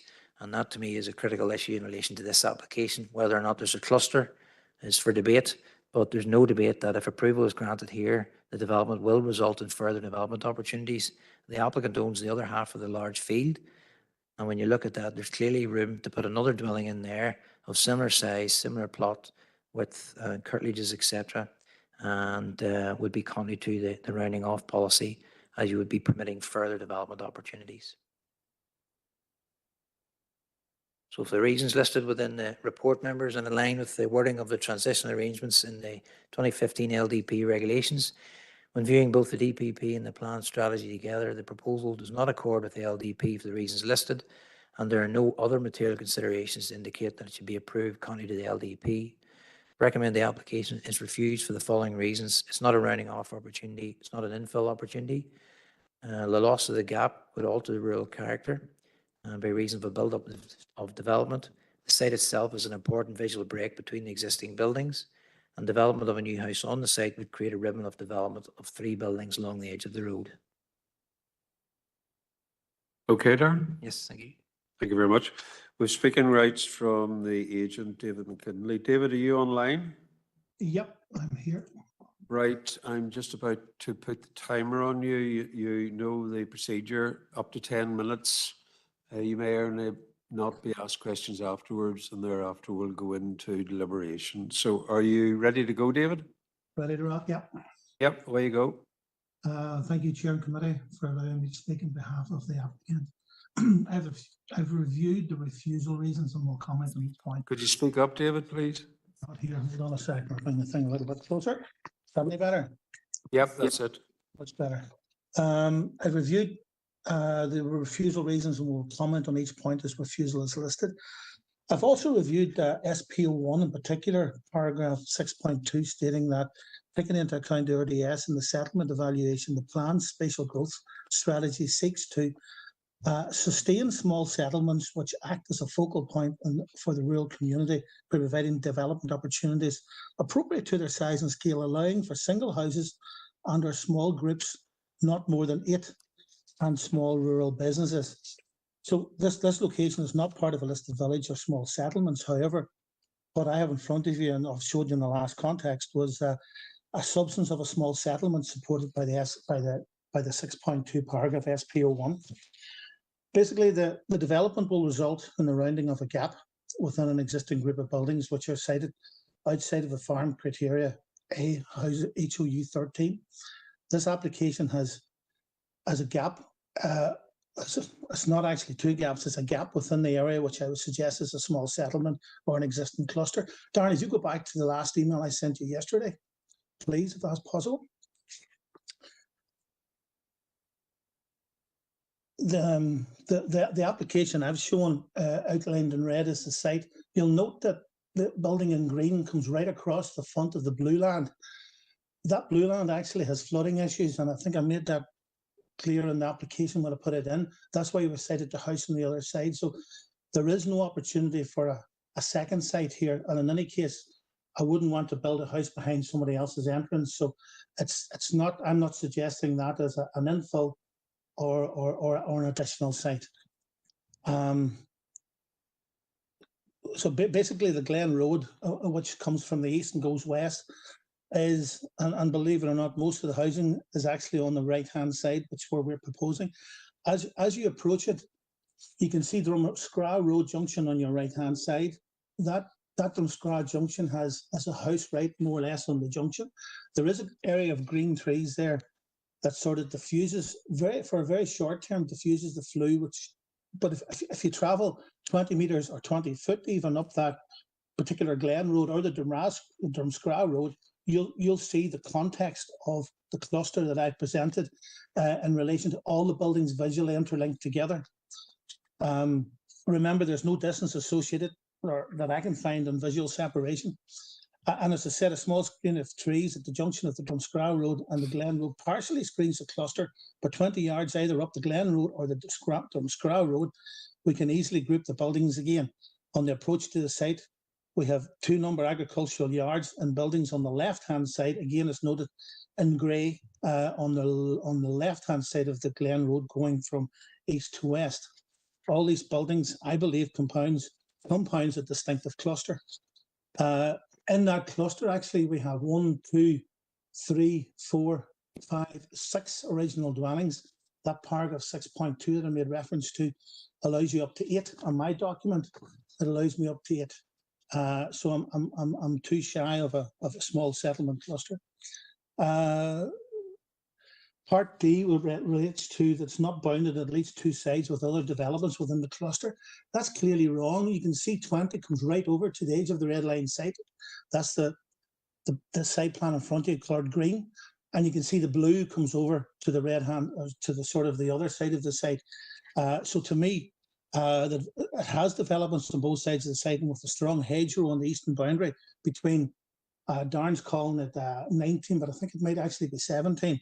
But 17 or 19 has a very strong tree line boundary on that side. So to me, the building or the proposed site is definitively bounded by 2 properties. And again, I've talked down the area shaded in blue, or area outlined in blue, as it's within a floodplain, and there'll never be a house or development within that area. Part E was reference to absorbing into the existing cluster. The proposed development can be absorbed into the existing cluster if we allow number 21 as being the red, sorry, the heavy black dash line to me is what I am establishing as the cluster. I think that's a compounded cluster, that there's no development beyond 21, or at least for another 500-600 meters, there's no further development. So I'm assuming that 21 would be the end of the cluster, and that's the extent of the development limit on the Glen Road. And the cluster being established has been easily absorbed, the dwelling into the cluster.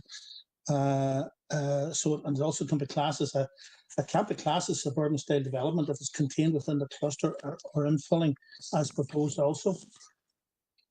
Part F again, if the development is assessed correctly as a cluster or an infill site, then ribbon development is not an issue. And I think the other one was look, if the proposal accepted as a cluster, there will be the nature of the cluster established as the same, and the degree of where the local development plan is put us. I suppose the development plan has given us some opportunities, and this may be one of them, of small clusters or small settlements. I'm not sure. Paragraph 6.2 makes reference to small settlements, but small settlements is listed similarly to Gilly, which has more than 8 or 10 houses. So to me, this is an establishment of a small settlement that hasn't been picked up by the local development plan. And initially, we applied for a gap site. We assumed under the new local area plan that this would have been one of the first ones would have been approved because of the 2 buildings, 2 separate curtilages, one side and one the other. I wasn't made aware that that building had no planning permission until I've seen the report out. So I had very little time to enact on the other part of the assessment, which was clustering and sort of rounding off. That's me basically. I'm willing to take questions if anybody wants to ask. That's it. Thank you very much, David. You finished within the time. Always to be welcome. Members, any questions for David in regard to his presentation?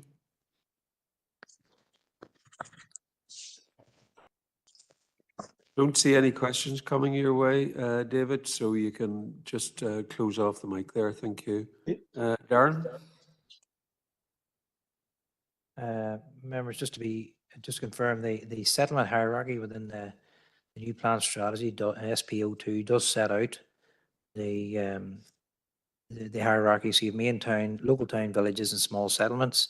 Small settlements then are described and listed within the plan in Table 2. This is not within the Table 2, so it's not a small settlement, it's the open countryside. So if you're considering the application, it goes against the HOU 13 in terms of the rounding off and infilling opportunities. There is an issue, the agent said, just commented there wasn't. There is an issue with ribbon development, and that approval of this site would create 3 in a line across that road frontage. Finally then, in terms of the flooding on that alternative site, members, I'm going to have to put my hands up here. I did check and I didn't see any flooding on it, but I would like to just ask maybe if we could go as planning officers and confirm that, because that is going to be a critical point in relation to the consideration of this application. So if members were agreeable to defer. Are you defer, looking for a deferral? I have to, because members, if that site floods, then Right, it's not. without further ado, I'm just going to screen. Can I have a proposed Councillor Robinson, second Councillor Campbell for deferral to check out some information. All agreed? All agreed.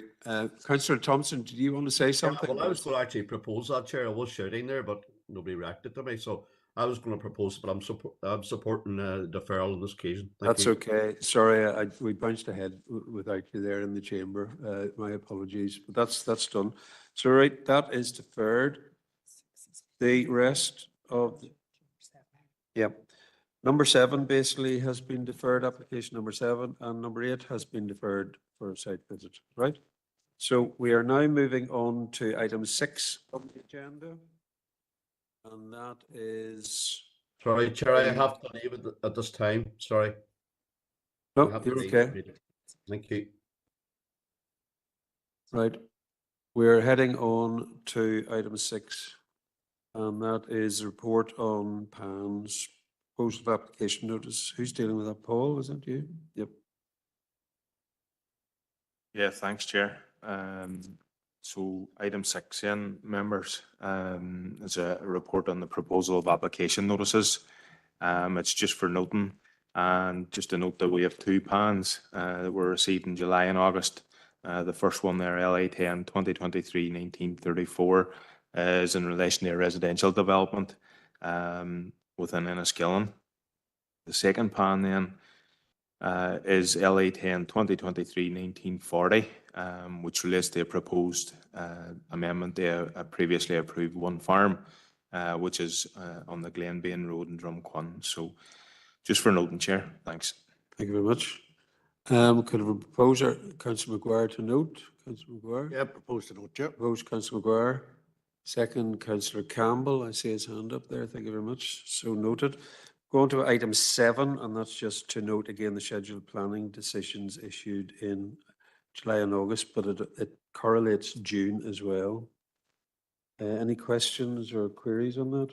No, I do note, if you look, in the months of June, July and August, there were no refusals.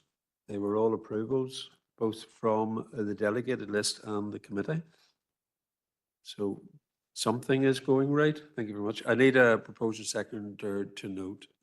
Both Councillor Maguire and Councillor Devine Gallagher seconding. Thank you very much. We'll go on to item 8. Note on planning appeals. Paul, are you taking that? Yep. Yeah, thanks, Chair. Yeah, item 8, and that's a planning appeal update for July and August members. And there's just one planning appeal the update members on. And just for absolute clarity, members, this was an actual planning application. It wasn't a notification. It was a planning application that was before us, where we exercised our own planning judgment within the committee based on the planning policies within the plan strategy. It was a non-determination appeal, so it was ultimately being heard by the PAC, but it was one where we exercised our planning judgment against the plan strategy. It wasn't a direction which relates to the legislation. That application, members, we had recommended refusal, and that would have been our case before the PAC, and that was based on the bonds, the new policy within the plan strategy. So the applicant has withdrawn that appeal now, so the application falls away, members. So no implications of costs or any other matters. So just for noting, Chair. Thanks. Thank you very much, Paul. Could I have a proposer to note? Proposed Councillor Robinson, seconded Councillor Rainey. All agreed? Agreed. Thank you. We'll go on to item 9, and that's the report in regard to the draft Donegal County Council Development Plan. Paul? Yeah, thanks, Chair. So, members, this is a report on the draft County Donegal Development Plan. It is a matter for decision, and that area plan incorporates area plans for Buncrana, Ballbofey, Stranraer and Bundoran as well. And there's also the associated environmental reports. Draft response, members, is included in Appendix 1. The consultation deadline runs out on Friday the 13th of October. Key issues, members, I suppose, of note is that the process, there's a 3-stage process which they carry out over 2 years in comparison to our own process, which is a bit longer. They're currently at stage 2, which is the draft plan stage. The plan incorporates a housing strategy and a retail strategy, and it also has that link to the local economic and community plan, similar to the process we've undertaken ourselves. I suppose the majority of the key issues we can relate to, but they're very specific to Donegal, and that we both have rural nature in the districts. We have notified Donegal County Council of the adoption of our own plan strategy, and we would ask them to sort of take that into account when they're forming their final plan.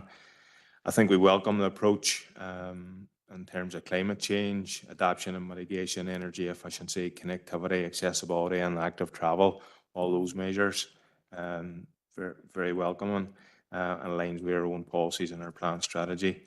There is one issue for us members I think we'd wish to raise is just the consistency of designations along the common boundary there for One Energy.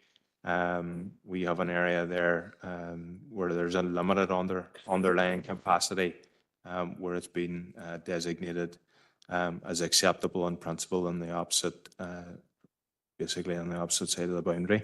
So I think members, if we were able to raise that, would maybe have a discussion with Donegal County Council to understand the rationale behind why they have came to that conclusion when we have obviously have something different in a very close proximity. So members, the detail of the report set out in Appendix 1, and it is a matter for decision. Thanks, Chair.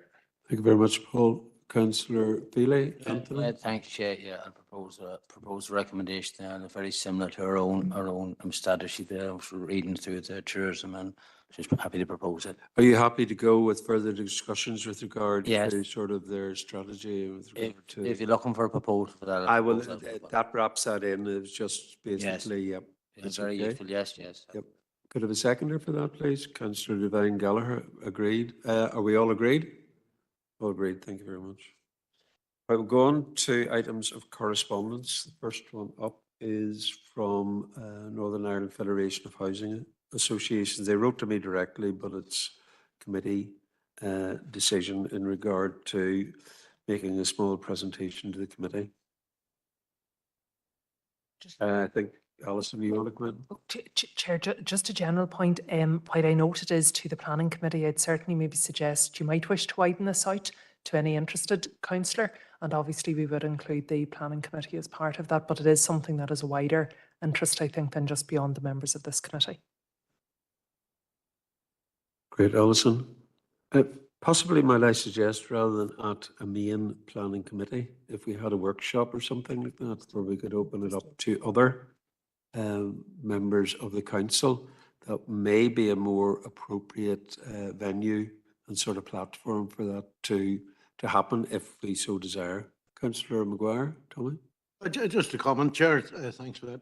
I did make a suggestion to council, maybe with the last mandate, that we would invite the local housing associations to a meeting, and they came, and I believe the housing executive were included in that. I mean, I'm just wondering, is this group representative of all these groups, or did we miss an opportunity to invite this group, or is there, what's the distinction, just Chair? No, Chair, my understanding, while the overall federation may not have been invited, we could check back on that.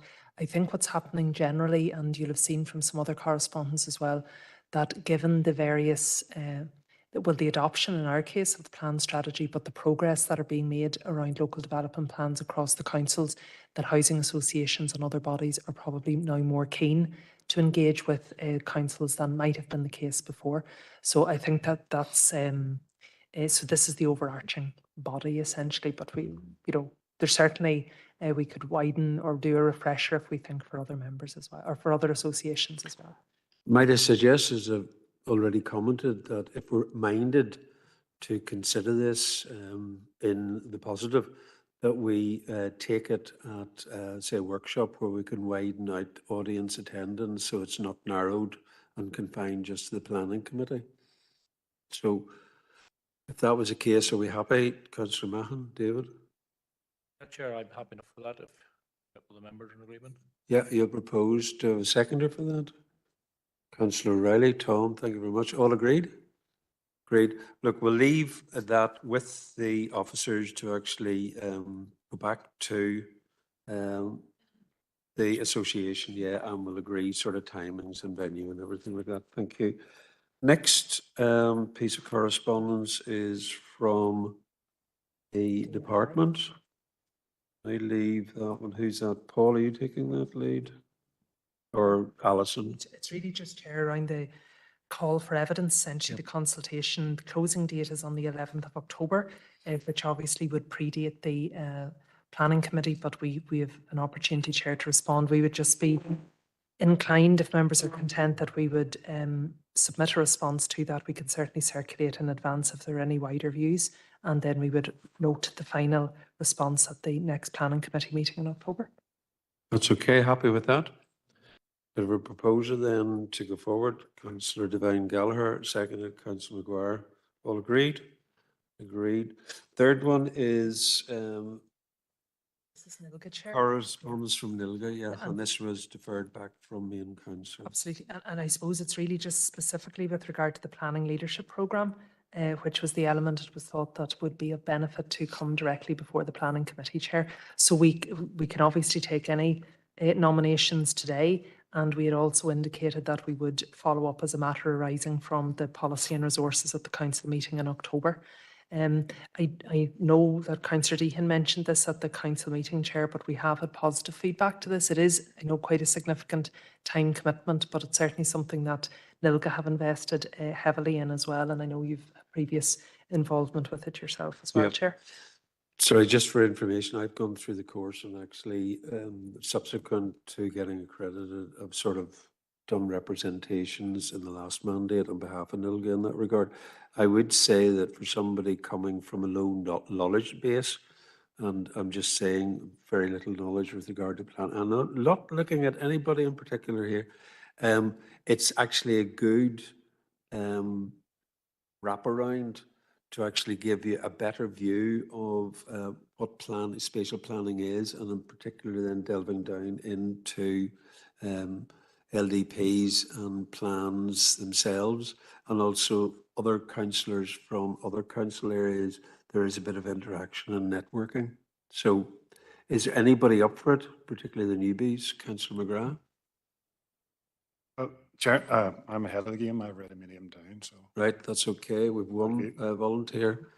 Councillor Devine Gallagher, I think you're about to put your name forward, aren't you? Yes, I am, please. And thank You are indeed. Right, thank you. Councillor Feely? Yeah, thanks, Chair. Yeah, I just was. Is most of it's been Belfast, is it? Where it's been? The last I know time some it of it's was online. up in I was just Antrim. wondering. It was or in Craigavon. I'm not sure where the location is now. Well, Chair, I think in all cases this time they have bar the first event, which is, there's two. And we can ask Nilga maybe to circulate out. Everything else has an online provision. So just module 1, the 17th November and the 28th of February are the only two in person. Everything else is There you is go. online. And we can maybe have a word with them around the venue as well. Yeah, well, you want to know, Stead, I wouldn't mind doing an extra bit of 10 as well, but I'll see. Okay. Now, I used to say, Rob, there's very time commitment there. There's a lot of them there, but there's a lot of online. That makes it a lot easier.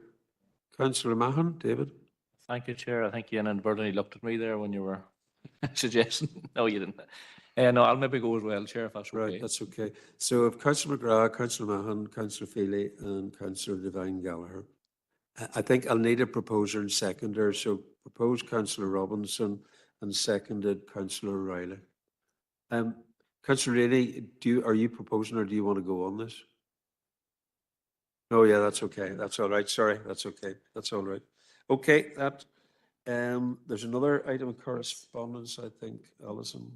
Chair, this is just in relation to the work that's ongoing of the, it's really the wider planning improvement programme, and this is specifically regarding to lessons learned on the LDP.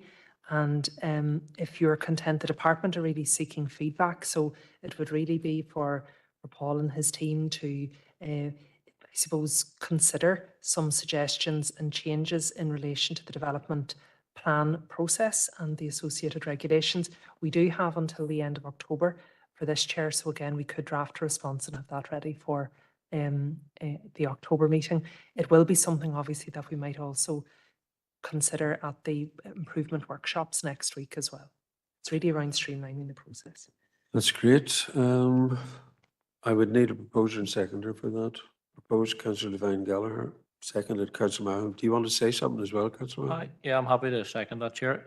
Is that just a review of the LDP and is that suggestions for changes or potential changes? What does It's that mean? potential changes, my reading of it, in light of the experience of all the councils to date in actually implementing the process as it is at the moment.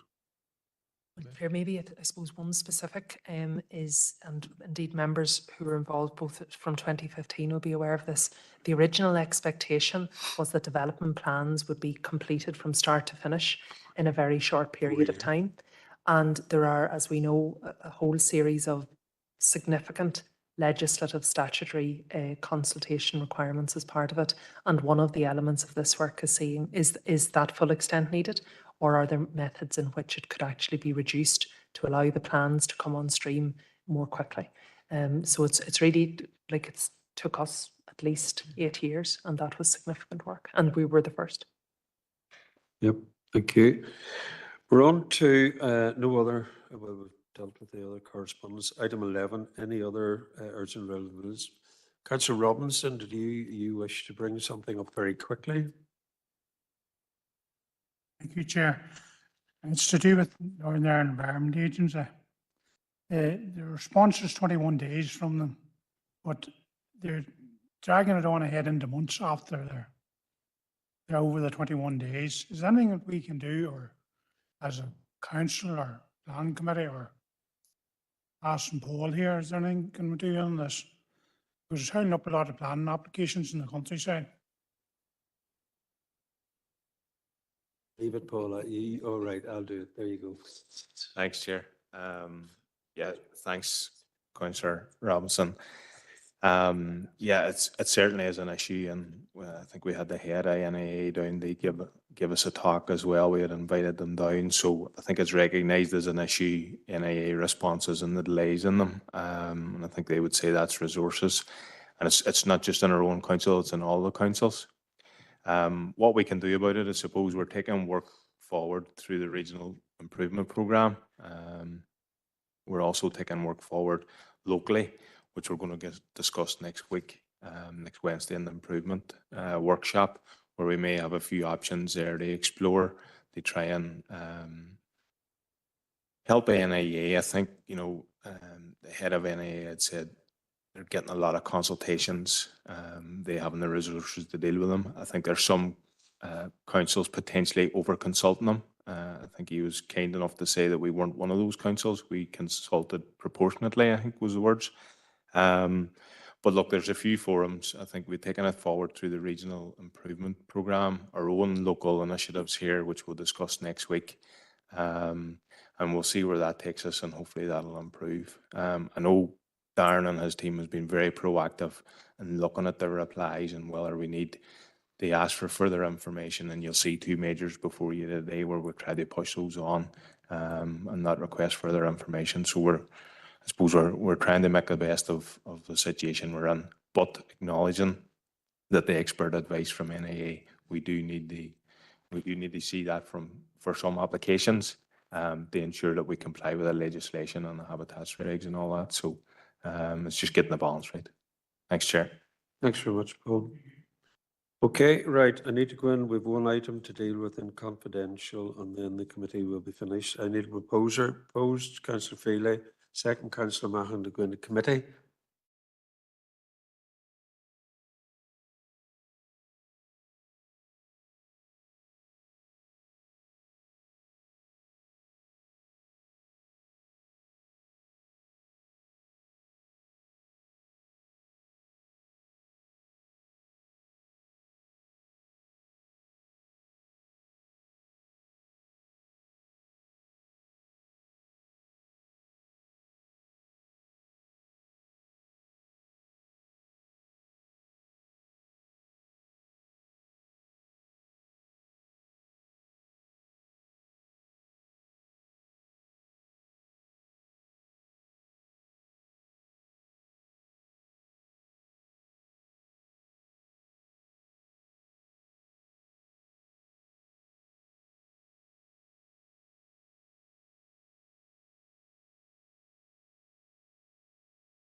Could you sum up?